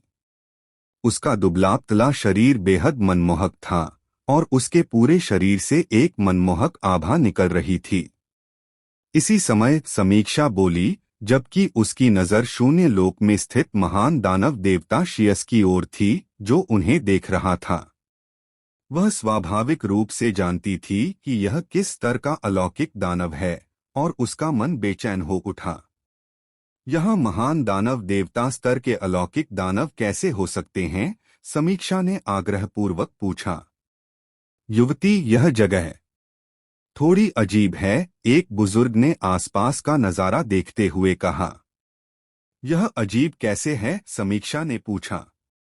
देखो, वर्तमान ड्रैगन मार्शल महाद्वीप पर अलौकिक राक्षस हर जगह अनगिनत हैं, लेकिन फीनिक्स संप्रदाय के 1000 ली के दायरे में इतने कम अलौकिक राक्षस क्यों हैं? बुजुर्ग ने कहा। यह सुनकर समीक्षा दंग रह गई। अभी तक वह ज़ियस के महान दानव देवता के बारे में बहुत चिंतित थी, लेकिन अब बुजुर्ग की बातें सुनकर वह अपने आसपास के वातावरण को देखने से खुद को रोक नहीं पाई। यह देखकर उसे तुरंत एहसास हुआ कि दूसरी जगहों पर मौजूद घनीभूत अलौकिक राक्षसों की तुलना में यहाँ बहुत कम हैं। दूसरी जगहों पर 1 मीटर के दायरे में 10 अलौकिक राक्षस होते थे, लेकिन यहाँ 2 भी अच्छे माने जाएंगे। दूसरी जगहों पर शून्य लोक से नीचे देखने पर जमीन पूरी तरह से धुंधली थी, लेकिन यहाँ नीचे देखने पर सबसे पहले जमीन दिखाई देती थी, अलौकिक राक्षस नहीं। क्या हो रहा है? समीक्षा ने भौहें चढ़ाई। पूरा ड्रैगन मार्शल महाद्वीप अलौकिक राक्षसों से आच्छादित था। हर जगह घनी आबादी थी, फिर भी यहाँ वे बहुत कम थे। क्या यह हो सकता है कि वे सभी फीनिक्स संप्रदाय द्वारा मारे गए हों? समीक्षा का मुंह खुला का खुला रह गया। असंभव, दोनों बुजुर्गों ने तुरंत कहा। मेरी राय में अगर यह जगह मूल रूप से अन्य जगहों की तरह होती तो 1000 ली के दायरे में कम से कम करोड़ों अलौकिक राक्षस होते। लेकिन अब इन सभी अलौकिक राक्षसों की कुल संख्या शायद कुछ ही लाख होगी। क्या फीनिक्स संप्रदाय की शक्ति अकेले ही लगभग करोड़ों अलौकिक राक्षसों को मार सकती है? सही। एक और बुजुर्ग ने भी कहा, हमारे अंबर परिवार ने भी अलौकिक राक्षसों की ताकत देखी है। महादैत्य देव स्तर के राक्षस कम हैं, लेकिन राक्षस देव स्तर के राक्षस काफी संख्या में हैं, और राक्षस शिशु स्तर के राक्षस अनगिनत हैं। भले ही फीनिक्स संप्रदाय रुई संप्रदाय को नष्ट कर दे, फिर भी यह केवल एक छठे दर्जे का संप्रदाय है। उनके लिए इतने सारे अलौकिक राक्षसों को मारना असंभव है। खासकर वहां ड्रैगन संप्रभु क्षेत्र के बराबर एक महादैत्य देव स्तर का अलौकिक राक्षस भी है। वह अकेले ही शायद पूरे फीनिक्स संप्रदाय को तहस-नहस कर सकता है। मुझे विश्वास नहीं होता कि फीनिक्स संप्रदाय में ड्रैगन संप्रभु क्षेत्र हो सकता है। समीक्षा चुप हो गया, दोनों बुजुर्गों की ओर देखा और कहा, अगर आपकी बात सच है और यह महादैत्य देव स्तर का अलौकिक राक्षस अकेले ही फीनिक्स संप्रदाय को तहस-नहस कर सकता है, तो फीनिक्स संप्रदाय आज तक क्यों मौजूद है? यह सुनकर दोनों बुजुर्गों के शब्द लड़खड़ा गए। मुझे मत बताओ कि ऐसा इसलिए है क्योंकि यह महान दानव देवता प्रकट होने के बाद से ही सो रहा है। महान दानव देवता, जो उस समय हमारे अंबर परिवार के क्षेत्र में अवतरित हुए थे, ने पहले हमला किया और उसके बाद ही वे सो गए, समीक्षा ने कहा। गड़गड़ाहट। तभी 9 बादलों के अमर मायावी समूह के घने बादल अचानक गड़गड़ाहट की आवाज के साथ बिखर गए। 20,000 से ज्यादा आकृतियां मुस्कुराते हुए अंदर से बाहर निकलीं। इस बार देखते हैं कौन ज्यादा मारता है। पिछली बार तो तुम मुझे हरा नहीं पाए थे, क्या इस बार भी कोशिश करने की सोच रहे हो? सौरक्त क्रिस्टल के बारे में क्या ख्याल है? ये अलौकिक दानव कम होते जा रहे हैं। अगर ऐसा ही चलता रहा तो हम अपना पेट पालने के लिए क्या इस्तेमाल करेंगे? अगर यह सचमुच काम नहीं करता है तो हमें उस महान दानव देवता से मुकाबला करना होगा। दफा हो जाओ, एक महान दानव देवता तुम्हें एक ही हथेली से थप्पड़ मारकर मार सकता है।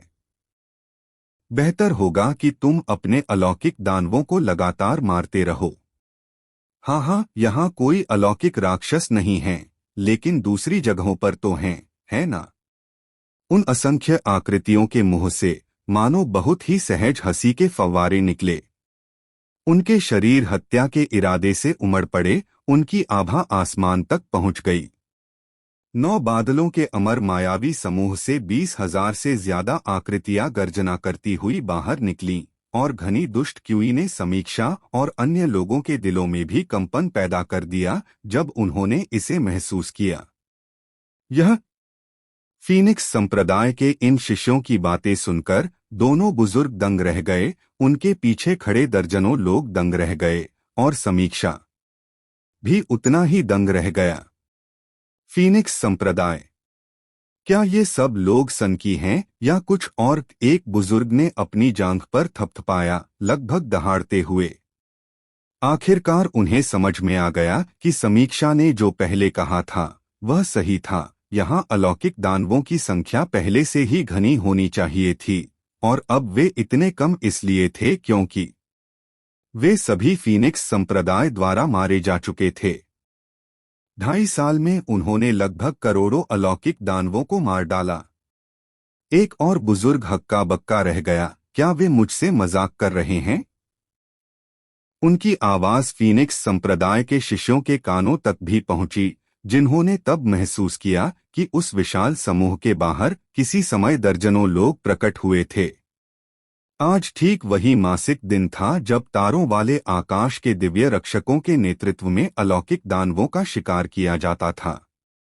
दिव्या ने अपनी उड़ती हुई तलवार पर कदम रखा, उसकी आभा चमक रही थी। हालांकि वह बहुत सुंदर नहीं थी, लेकिन उसके बेहद गर्वीले रूप ने फीनिक्स संप्रदाय के कई पुरुष शिष्यों को चुपके से उसकी ओर देखने पर मजबूर कर दिया। उसने एक नजर समीक्षा को देखा, थोड़ा स्तब्ध हुई और फिर मुस्कुराते हुए उड़ गई। युवा मिस समीक्षा, आपने पहले क्यों नहीं बताया कि आप आ रही हैं? आपका ठीक से स्वागत न करना हमारे फीनिक्स संप्रदाय की गलती है, दिव्या ने मुस्कुराते हुए कहा। समीक्षा ने मुस्कुराकर उन शिष्यों की ओर इशारा किया और कहा, तुम सब। ओह, संप्रदाय के गुरु ने महीने में एक बार अलौकिक राक्षसों का शिकार करने का आदेश दिया है, जिसकी समय सीमा आधे दिन है। खैर, आज फिर अलौकिक राक्षसों का शिकार करने का दिन है, दिव्या मुस्कुराई। उसने सरलता से कहा, लेकिन समीक्षा के अविश्वास भरे भाव को देखते हुए उसके दिल में अभी भी गर्व की भावना थी। और उसका जवाब पाकर समीक्षा के चेहरे की मुस्कान तुरंत गायब हो गई। शिकार?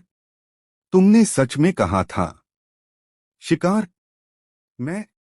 समीक्षा के पीछे खड़े दो बुजुर्गों के मुंह से खून लगभग निकल आया।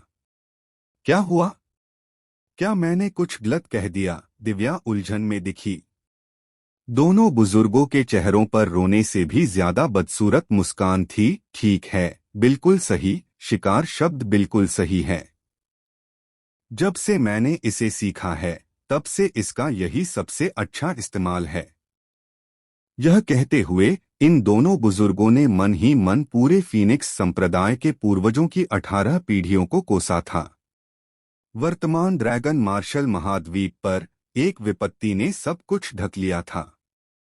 यहाँ तक कि 10 महासंप्रदायों ने भी अपने संप्रदाय के द्वार बंद कर दिए थे।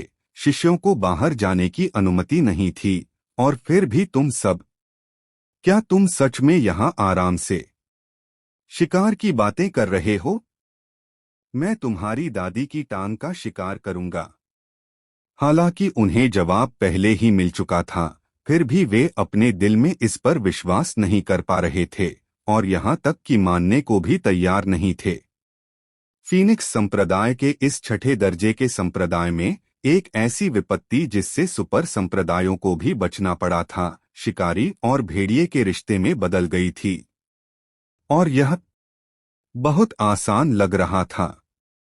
दोनों बूढ़ों के चेहरे, जो सुअर के कलेजे की तरह बैंगनी हो गए थे, देखकर दिव्या मन ही मन हंसी, लेकिन बोली, चूंकि युवा कुमारी समीक्षा आ चुकी हैं और महामंडल खुला है, तो कृपया सीधे अंदर आ जाइए। धन्यवाद।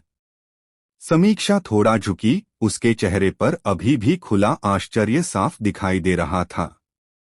महामंडल में प्रवेश करने के बाद शून्य लोक में जीएस के महान दानव देवता ने फिर से अपनी आंखें बंद कर लीं।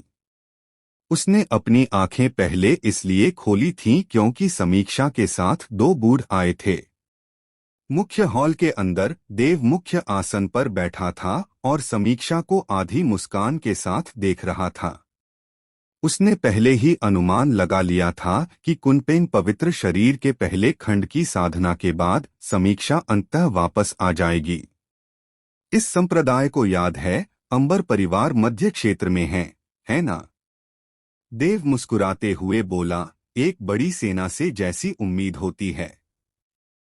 इतनी लंबी दूरी, ड्रैगन संप्रभु क्षेत्र के किसी विशेषज्ञ को भी इसे पार करने में कई साल लग जाएंगे। और चूंकि पूरा ड्रैगन मार्शल महाद्वीप इस समय अलौकिक राक्षसों से भरा पड़ा है, तुम बस यहाँ पहुँच सकते हो। ऐसे तरीके वाकई कमाल के हैं। तुम तो और भी बुरे हो। समीक्षा ने देव की तरफ आंखें घुमाईं और खर्राटे लेते हुए कहा, अब तो सुपर संप्रदायों ने भी अपने पहाड़ी दरवाजे बंद कर लिए हैं और पूरे ड्रैगन मार्शल महाद्वीप पर हर कोई आत्मरक्षा की मुद्रा में है। लेकिन तुम्हारा फीनिक्स संप्रदाय अच्छा कर रहा है, यहाँ तक कि उसे बाहर जाकर अलौकिक राक्षसों का शिकार करने का भी समय मिल रहा है। ड्रैगन मार्शल महाद्वीप पर इस समय अनगिनत संप्रदायों में शायद सिर्फ तुम्हारा फीनिक्स संप्रदाय ही ऐसा करने की हिम्मत रखता है। यह जगह बिल्कुल सही है। अगर यह मध्य क्षेत्र होता तो मैं भी हिम्मत नहीं करता। देव मुस्कुराया और अपना सिर हिलाया। उसने जो कहा वह सच था। यहाँ केवल एक ही महान दानव देवता था, जिससे फीनिक्स संप्रदाय मुकाबला कर सकता था। हालांकि मध्य क्षेत्र में उनकी संख्या शायद कम नहीं होगी। हालांकि पिछले 2.5 सालों में देव को यह भी एहसास हो गया था कि इन अलौकिक दानवों के लिए एक कम होने का मतलब एक का मारा जाना है। अगर ऐसा ही चलता रहा तो एक दिन ऐसा भी आ सकता है जब वे सभी नष्ट हो जाएंगे। बेशक अगर वे सचमुच सभी नष्ट हो जाते तो इसे कोई आपदा नहीं कहा जाता। दानव देवता इलियास की स्मृति से देव ने तारों वाले आकाश में एक विशाल रक्तरंग का मार्ग स्पष्ट रूप से देखा, जहां से अनगिनत अलौकिक दानव निकल रहे थे। अगर आरव ने अपनी जबरदस्त शक्ति का इस्तेमाल करके उस मार्ग को बलपूर्वक नहीं काटा होता तो ड्रैगन मार्शल महाद्वीप पर अभी अनगिनत अलौकिक दानव मौजूद होते। चूंकि आप यहाँ हैं तो अब हमारे काम पर चर्चा करने का समय आ गया है, देव ने कहा। हमारा काम? समीक्षा ने पलकें झपकाईं। हमें क्या काम? क्या तुमने पहले ही शादी नहीं कर ली और बच्चे पैदा नहीं कर लिए? चले जाओ। देव ने समीक्षा को घूरा, फिर कहा, वानबाओ मंडप ने एक बार इस संप्रदाय से टेलीपोर्टेशन एरे स्थापित करने का वादा किया था और मूलधन वसूलने के बाद बाकी मुनाफा मेरे साथ बांट लिया जाएगा। लेकिन अब तक इस संप्रदाय ने एक भी स्पिरिट स्टोन नहीं देखा है। ओह, तुम्हारा मतलब यही है? समीक्षा ने सूखी हंसी हंसते हुए कहा, स्पिरिट स्टोन्स के बारे में बात करना आसान है। वो 10 अरब स्पिरिट स्टोन्स, इसे मुआवजा समझो। मुझे और कोई मुनाफा नहीं चाहिए। पहले स्पिरिट स्टोन्स बनाओ, फिर हम बाकी मामलों पर बात कर सकते हैं। वरना इस पर कोई समझौता नहीं हो सकता, देव ने उदासीनता से उसे बीच में ही टोकते हुए कहा। 10 अरब? समीक्षा की भौहें तुरंत ऊपर उठ गईं। क्या तुम्हें लगता है कि तुम्हारी दादी स्पिरिट स्टोन बेचती हैं? 10 अरब स्पिरिट स्टोन? तुम सच में ऐसा कहने की हिम्मत रखती हो? उन टेलीपोर्टेशन एरे से होने वाला मुनाफा मूलधन के साथ भी 10 अरब स्पिरिट स्टोन भी नहीं हो सकता। हो या न हो, तुम और मैं दोनों जानते हैं, देव ने कहा। नामुमकिन, मैं तुम्हें ज्यादा से ज्यादा 1 अरब दूंगी, समीक्षा ने कहा। देव तुरंत खड़ी हो गई, उसे बाहर निकालो। तुम? समीक्षा चौंक गई, फिर गुस्से से बोली, सुबलियाओ, क्या तुम में जरा भी इंसानियत बची है? खैर, हम 1-2 दिन से ज्यादा जानते हैं, है ना? तुम्हारी दादी तुम्हारे साथ बहुत अच्छी थीं, लेकिन तुमने दूसरी तरफ अपनी दादी को छोड़ दिया, चुपके से शादी कर ली, बच्चे पैदा कर लिए, और अब तुम अपनी दादी से पैसे भी चाहते हो। उसे बाहर तक छोड़ दो। देव अभी भी उन 2 शब्दों का इस्तेमाल कर रही था और तुरंत बाहर से कोई अंदर आया। मैं नहीं जा रही, समीक्षा ने चुनौती भरे स्वर में कहा। पैसे नहीं, बस एक जान। सच में? देव ने हाथ हिलाया और ड्रैगन फोर्स तुरंत प्रकट हुआ। जैसे ही वह समीक्षा के पास पहुंचा, ड्रैगन फोर्स एक धमाके के साथ बिखर गया। इससे समीक्षा को कोई नुकसान नहीं पहुंचा, लेकिन उसके सुंदर चेहरे का रंग बदल गया। ऐसा लग रहा था जैसे उसके कपड़े पल भर में फट जाएंगे। हम ठीक इसी समय एक ठंडी खर्राट आई और समीक्षा के बगल में खड़े सफेद बालों वाले बूढ़े ने सीधे कार्रवाई की, जिससे देव की ड्रैगन फोर्स ध्वस्त हो गई। संप्रदाय गुरुदेव, हालांकि यह जगह फीनिक्स संप्रदाय है, हम 2 बूढ़ों की ताकत से हम अभी भी यंग मिस की सुरक्षा सुनिश्चित कर पाएंगे। हमें उम्मीद है कि संप्रदाय गुरुदेव कार्रवाई करते समय परिणामों पर विचार करेंगे। आखिरकार मेरे वानबाओ मंडप पर कार्रवाई करने के आपके पास अभी भी 2 मौके हैं जिनका आपने इस्तेमाल नहीं किया है ना? बूढ़े ने देव को घूरा, उसके शब्द कुछ ठंडे थे। इस संप्रदाय को धमकाना बेकार है। पैसा नहीं, बस एक जान। तुम्हारी यंग मिस ने खुद ऐसा कहा था। देव ने कंधे उचका दिए, उसे जरा भी परवाह नहीं थी। देव, मैं इतनी बड़ी कीमत चुकाकर यहाँ आई हूँ, तुमसे बहस करने नहीं। समीक्षा ने कहा, बताओ, तुम मुझे कुनपेन पवित्र शरीर का दूसरा खंड कैसे दे सकते हो? 10 अरब स्पिरिट स्टोन, एक भी कम नहीं, देव ने उदासीनता से कहा। तुम? समीक्षा कुछ नाराज हुई, लेकिन कुनपेन पवित्र शरीर के दूसरे खंड की खातिर उसने अपने दिल के गुस्से को दबाते हुए कहा, मेरे पास सचमुच 10 अरब नहीं हैं। आधे 5 अरब के बारे में क्या ख्याल है? 10 अरब तो हैं, लेकिन मैं पहले तुमसे 5 अरब ले सकती हूं, देव ने कहा। जो भी तुम सोचना चाहो। समीक्षा सचमुच लाचार थी। उसने आंखें घुमाईं और देव की ओर एक अंतरिक्षीय अंगूठी फेंकी। देव का दिव्य विचार उस पर छा गया और उसने अंदर छोटे छोटे पहाड़ों जैसे निम्न श्रेणी के स्पिरिट स्टोन के ढेर देखे, जिससे तुरंत एक मुस्कान आ गई। इतने अमीर, हमेशा इतने सारे स्पिरिट स्टोन साथ रखते हो, क्या तुम्हें लूटे जाने का डर नहीं है? देव ने मुस्कुराते हुए कहा। चुप रहो। 5 अरब आत्मा रत्नों के हटने से समीक्षा को बहुत दुख हुआ होगा। अगर कुनपेन पवित्र शरीर न होता तो देव उसे मार भी सकता था, फिर भी वह उन्हें नहीं सौंपती। क्या अब हम बात कर सकते हैं? समीक्षा ने देव की ओर आंखें तिरछी करके देखा। तुम्हें कुनपेन पवित्र शरीर का दूसरा खंड चाहिए? देव ने थोड़ा सोचते हुए कहा, 2 तरीके हैं। पहला, मेरे फीनिक्स संप्रदाय में शामिल हो जाओ और उसे संप्रदाय के योगदान बिंदुओं से बदल दो। दूसरा, उसे सीधे रक्त क्रिस्टल से बदल दो। जरा दूसरा बताओ, कितने रक्त क्रिस्टल? समीक्षा बहुत सीधी और थोड़ी उदार भी थी। अंबर परिवार के विशेषज्ञों को एक बार भेजा गया था, जहां उन्होंने कई अलौकिक राक्षसों को मार डाला था, इसलिए उनके पास बहुत सारे रक्त क्रिस्टल थे। लेकिन पहले अपनी शक्ति को अस्थायी रूप से बढ़ाने के लिए रक्त क्रिस्टल का उपयोग करने की तुलना में कुनपेन पवित्र शरीर प्राप्त करने के बाद समीक्षा को इन रक्त क्रिस्टल का असली उद्देश्य तुरंत समझ आ गया। 2.5 साल में उसने कुनपेन पवित्र शरीर के पहले खंड को बलपूर्वक पूर्णता तक पहुंचाने के लिए रक्त क्रिस्टल का उपयोग किया था। दूसरे खंड के बिना उसके पास चाहे जितने भी रक्त क्रिस्टल हों, वे बेकार हो जाएंगे। इसलिए वह आज यहां आई थी। कुनपेन पवित्र शरीर के दूसरे खंड के लिए मुझे केवल दानव शिशु स्तर के रक्त क्रिस्टल चाहिए। 1000, देव ने कहा। 1000? तुम मुझे लूट क्यों नहीं लेते? समीक्षा लगभग चीख पड़ी। हालांकि अंबर परिवार के पास काफी रक्त क्रिस्टल थे, अगर केवल दानव शिशु स्तर के क्रिस्टल गिने जाए तो उनके पास ज्यादा नहीं थे।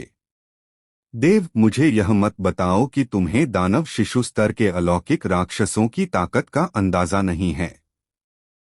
वे ड्रैगन देव लोक के बराबर हैं और मेरे अंबर परिवार को भी उन्हें मारना बेहद मुश्किल लगता है। समीक्षा ने देव को घूर कर देखा। तो तुम्हें मेरे फीनिक्स संप्रदाय में शामिल हो जाना चाहिए। देव ने अपने हाथ फैलाए। अगर तुम फीनिक्स संप्रदाय में शामिल हो जाओ तो तुम संप्रदाय योगदान बिंदुओं के बदले रक्त क्रिस्टल प्राप्त कर सकते हो। अगर तुम बदलो तो यह 1000 दानव शिशु स्तर के रक्त क्रिस्टल से भी कम है। तुम? समीक्षा का नाजुक शरीर गुस्से से कांप रहा था। उसकी चोटियां ऊपर नीचे हो रही थीं, उसकी आंखें देव को घूर रही थीं, काश वह उसे पूरा निगल पाती। अंबर परिवार के सीधे वंश में कोई पुरुष वंशज नहीं था। कुल प्रमुख की केवल 2 बेटियां थीं। समीक्षा दूसरी थी, जबकि उसकी बड़ी बहन किसी दूसरे बड़े परिवार के शिष्य से शादी करने वाली थी और भविष्य में निश्चित रूप से दूसरी शादी करेगी।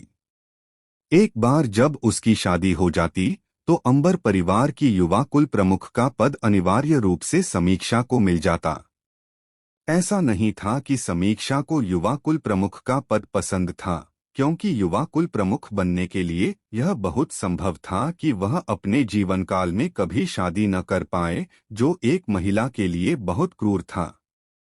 हालांकि अंबर परिवार के कुल प्रमुख ने समीक्षा को बहुत समझाया था और परोक्ष रूप से यह संकेत दिया था कि अंबर परिवार बिना उत्तराधिकारी के नहीं रह सकता, समीक्षा, जिसके पास कोई विकल्प नहीं था, केवल सहमत हो गई।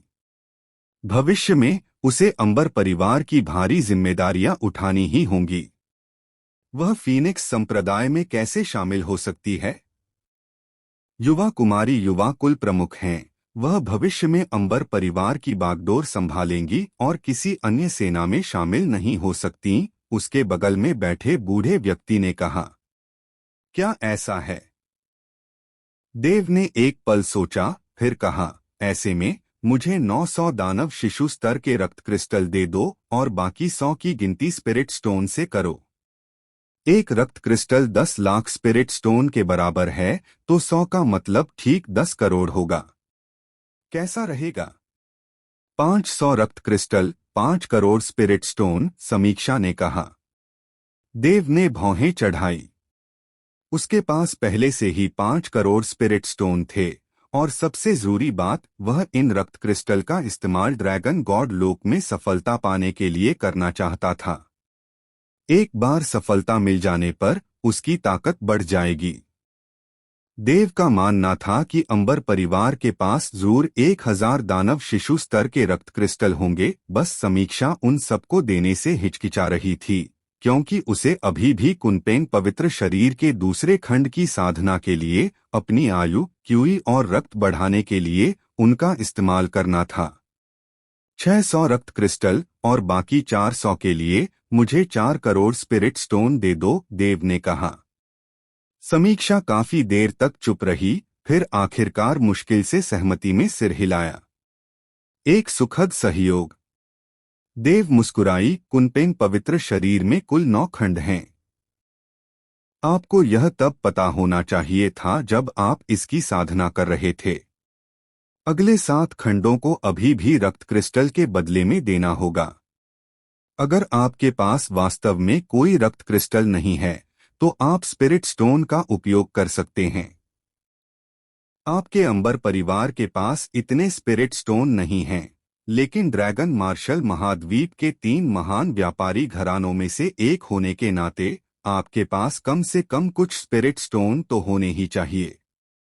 तुम मुझसे जबरन वसूली कर रहे हो, समीक्षा ने नाक भौं सिकोड़ी। जबरन वसूली? देव ने अचानक अपना सिर घुमाकर समीक्षा की ओर देखा। मैं तुम्हें बता सकता हूँ, इस कुनपेंग पवित्र शरीर के दूसरे खंड की साधना करने के बाद तुम सभी ड्रैगन देव क्षेत्र साधकों को परास्त कर सकोगे।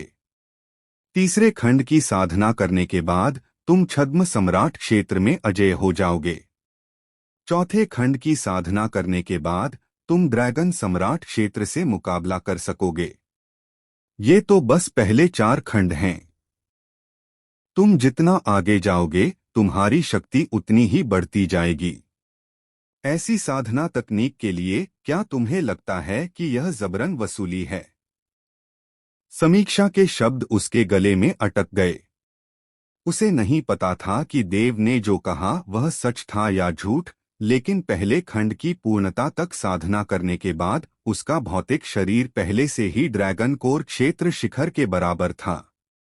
इतने शक्तिशाली भौतिक शरीर के साथ उसे ड्रैगन देव क्षेत्र के प्रारंभिक चरण के साधक से लड़ने में भी डर नहीं लगेगा। अगर हमारे बीच का रिश्ता न होता, तो अगर तुम मुझे 10,000 दानव शिशु स्तर के रक्त क्रिस्टल भी देते, तो भी मैं तुम्हें यह साधना तकनीक नहीं देता। अगर तुम्हें अब भी लगता है कि मैं तुमसे पैसे ऐंठ रहा हूं, तो तुम्हें भविष्य में मेरे साथ आदान प्रदान करने की जरूरत नहीं है, देव ने उदासीनता से कहा। ठीक है, तुम अपनी हद पार कर रही हो। समीक्षा ने देव की तरफ आंखें घुमाईं, लेकिन मेरे पास इतने रक्त क्रिस्टल नहीं हैं, और मैं सिर्फ 5 करोड़ आत्मा रत्न लाई हूं, जो मैंने तुम्हें दे दिए हैं। मुझे वापस जाकर तुम्हारी जरूरत की चीजें लानी होंगी। मैं तुम्हारा इंतजार करूंगा, देव ने कहा। मैं? समीक्षा एक पल के लिए झिझकी, फिर अजीब तरह से बोली, क्या मैं आपसे कुछ बात कर सकती हूँ? हालांकि मेरे लिए आगे पीछे जाना जल्दी है, लेकिन इसमें बहुत ज्यादा खर्च होता है, कम से कम 1 करोड़ निम्न श्रेणी के स्पिरिट स्टोन। यह पूरी तरह से बर्बादी है। ऐसा क्यों न हो, आप मुझे पहले कुनपेंग पवित्र शरीर का दूसरा खंड दे दें, और जब दानव अमर पवित्र क्षेत्र खुलेगा तो आप मध्य क्षेत्र में आए और मैं आपको सारे रक्त क्रिस्टल और स्पिरिट स्टोन दे दूंगी। कैसा रहेगा? बोलने के बाद समीक्षा ने मासूम बड़ी आंखों से देव को देखा, मानो विनती कर रही हो। देव ने समीक्षा की ओर देखा, एक पल सोचा, फिर सिर हिलाया और कहा, ठीक है। ठीक है, मैं आपके लिए एक ड्रैगन मार्शल कॉन्ट्रैक्ट ऑर्डर लिख दूंगी। समीक्षा ने हाथ हिलाया और तुरंत प्रकाश नीचे चमक उठा, जिससे एक कागज का टुकड़ा बन गया, जिस पर समीक्षा लिखने वाली थी। जरूरत नहीं है, देव ने उदासीनता से कहा, मुझे तुम पर भरोसा है। तो फिर बहुत बहुत धन्यवाद। समीक्षा ने देव को गहराई से देखा। देव द्वारा उसे कुनपेंग पवित्र शरीर का दूसरा खंड देने के बाद वह उन दो वृद्धों और अंबर परिवार के कई लोगों के साथ चली गई। देव स्वाभाविक रूप से उसके वचन तोड़ने से नहीं डरा। कुनपेंग पवित्र शरीर के कुल 9 खंड थे और समीक्षा ने केवल 2 ही प्राप्त किए थे। जितना अधिक वह साधना करती, उतना ही अधिक उसे कुनपेंग पवित्र शरीर की शक्ति का एहसास होता। अगर वह अपना वचन तोड़ भी देती तो उसे गंभीरता से विचार करना पड़ता कि उसे कुनपेंग पवित्र शरीर के अगले खंड चाहिए या नहीं। समय बीतता गया और आधा साल और बीत गया। फीनिक्स संप्रदाय के शिष्यों के बार बार के शिकार के बाद संप्रदाय के केंद्र से 1000 ली के दायरे में कोई भी अलौकिक राक्षस नहीं बचा था। अगर कोई बचा भी था तो वह जियस महान दैत्य देवता था, जो गहरी नींद में शून्य लोक में तैर रहा था, और लाखों अलौकिक राक्षस भी जो उसकी पालकी उठाए सो रहे थे। अगर यह बात फैलती तो शायद कोई यकीन नहीं करता, फिर भी फीनिक्स संप्रदाय ने इसे हासिल कर लिया था। हालांकि यह 1000 ली के दायरे तक ही सीमित था। संसाधनों की कमी के कारण पिछले कुछ वर्षों से फीनिक्स संप्रदाय के शिष्य रक्त क्रिस्टल से अपने भौतिक शरीर को मजबूत कर रहे थे। देव ने उन्हें रक्त क्रिस्टल सौंपने के लिए मजबूर नहीं किया और वे महीने में एक बार बारी बारी से बाहर जाते थे और हर एक के हाथ में कम या ज्यादा रक्त क्रिस्टल होते थे। बेशक इस तरह के शिकार में यह आसान लग रहा था, लेकिन 3 साल बाद अलौकिक राक्षसों के हाथों 3000 से ज्यादा लोग मारे जा चुके थे। अगर संप्रदाय के स्थान की निकटता और दिव्य रक्षक रेजिमेंटों की सुरक्षा न होती तो मरने वालों की संख्या शायद और भी ज्यादा होती। युद्ध में मृत्यु हमेशा अपरिहार्य होती है। उस समय फीनिक्स संप्रदाय के सदस्यों की कुल संख्या 5 महान दिव्य रक्षक रेजिमेंटों को छोड़कर लगभग 55,000 थी। इस दिन जिस घाटी में देव स्थित था, वहां अचानक ड्रैगन देव लोक के समान एक आभा प्रस्फुटित हुई। इस आभा के प्रस्फुटन के तहत देव सीधे बाहर भागा, अपने हाथ को मुट्ठी में बनाया और उसे जोर से जमीन पर पटक दिया। जैसे ही उसने वार किया, उसकी मुट्ठी पर एक लाल रोशनी उभरी जो 10 झांग आकार की मुट्ठी रोशनी में बदल गई। धमाका! एक जोरदार धमाके के साथ जमीन पर तुरंत एक विशाल ब्लैक होल प्रकट हुआ। ड्रैगन देव लोक। देव ने जमीन पर बने काले छेद को देखा। उसके चेहरे पर एक संतुष्ट मुस्कान थी। 3 वर्षों में उसका भौतिक शरीर अंततः ड्रैगन स्पिरिट लोक शिखर से ड्रैगन कोर लोक तक पहुंच गया और फिर ड्रैगन देव लोक के प्रारंभिक चरण में पहुंच गया। 6 वर्ष कहना चाहिए, क्योंकि पवित्र पुत्र सुमेरु वलय में समय का प्रवाह दुगुना होता है। उसके पूरे शरीर का पारदर्शी एहसास पूरी तरह से गायब हो गया था, मानो वह अपनी मूल सादगी में लौट आया हो, अब भी एक साधारण व्यक्ति का भौतिक शरीर। लेकिन इस भौतिक शरीर के नीचे एक शक्तिशाली, अवर्णनीय शक्ति छिपी थी। तारों वाले आकाश में एक प्रकार के व्यक्ति होते हैं जो नियमों की साधना नहीं करते, बल्कि केवल अपने भौतिक शरीर की साधना करते हैं। वे शक्तिशाली लोग एक ही मुक्का मारकर किसी ग्रह को ध्वस्त कर सकते हैं। ऐसे लोगों को शरीर साधक कहा जाता है। देव धीरे धीरे एक शरीर साधक बनने की ओर अग्रसर हो रहा था। हालांकि स्वाभाविक रूप से वह केवल अपने भौतिक शरीर की ही साधना नहीं करेगा, वह बहुत नीरस होगा।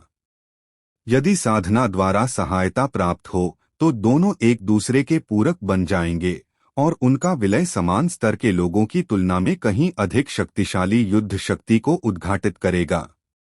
देव द्वारा साधना की गई भौतिक शरीर साधना तकनीक कुनपेंग पवित्र शरीर नहीं बल्कि पंगु दिव्य कला थी, जो कुनपेंग पवित्र शरीर से भी अधिक शक्तिशाली थी। किंवदंती है कि उजाड़ प्राचीन युग में आकाश और पृथ्वी एक विशाल अराजकता थे, न स्वर्ग था और न पृथ्वी। यह पंगु ही था जिसने कुल्हाड़ी की शक्ति से आकाश और पृथ्वी को विभाजित किया, जिससे संसार का जन्म हुआ और उनके बीच तारों वाले आकाश का आविर्भाव हुआ। कहा जाता है कि पंगु दिव्य कला पंगु द्वारा निर्मित साधना तकनीक थी। यह सच है या झूठ कोई नहीं जानता। आखिरकार जिस काल में पंगु अस्तित्व में था वह वास्तव में बहुत पहले का है। हालांकि पंगु दिव्य कला वास्तव में बहुत शक्तिशाली है, भयानक रूप से शक्तिशाली, और दानव अमर पवित्र क्षेत्र में भौतिक शरीर साधना तकनीकों में प्रथम स्थान पर है। पंगु दिव्य कला के भी 9 खंड हैं और प्रत्येक खंड लघु सिद्धि, प्रमुख सिद्धि और सिद्धि में विभाजित है। लेकिन कुनपेंग पवित्र शरीर की तुलना में पंगु दिव्य कला की साधना बहुत कठिन है और इसके लिए अत्यधिक मात्रा में रक्त क्रिस्टल की आवश्यकता होती है। सच कहूं तो यह साधना तकनीक कुछ हद तक मुर्गे की पसलियों जैसी है। हालांकि यह दानव अमर पवित्र क्षेत्र में प्रथम स्थान पर है, बहुत कम लोग इसकी साधना करने को तैयार हैं क्योंकि इसके लिए आवश्यक उपभोग वास्तव में बहुत अधिक है। केवल पहला खंड ही संभवतः किसी संप्रदाय को दिवालिया बना सकता है, दूसरा खंड किसी महान संप्रदाय की पूरी नींव को नष्ट कर सकता है और बाद के खंड किसी ने भी कभी किसी को सफलतापूर्वक इनकी साधना करते नहीं सुना है। अगर इन अलौकिक राक्षसों का अस्तित्व न होता तो देव पंगु दिव्य कला की साधना नहीं कर पाता, वास्तव में वह अपने भौतिक शरीर की भी साधना नहीं कर पाता। ड्रैगन देव लोक भौतिक शरीर प्राप्त करने के लिए कुनपेंग पवित्र शरीर की साधना दूसरे खंड तक करनी होगी। हालांकि पंगु दिव्य कला में बहुत अधिक समय लगता है, लेकिन केवल पहले खंड की साधना से ही मेरी भौतिक शरीर साधना ड्रैगन देव लोक प्रारंभिक चरण तक पहुंच गई है। देव ने मन ही मन बुदबुदाया।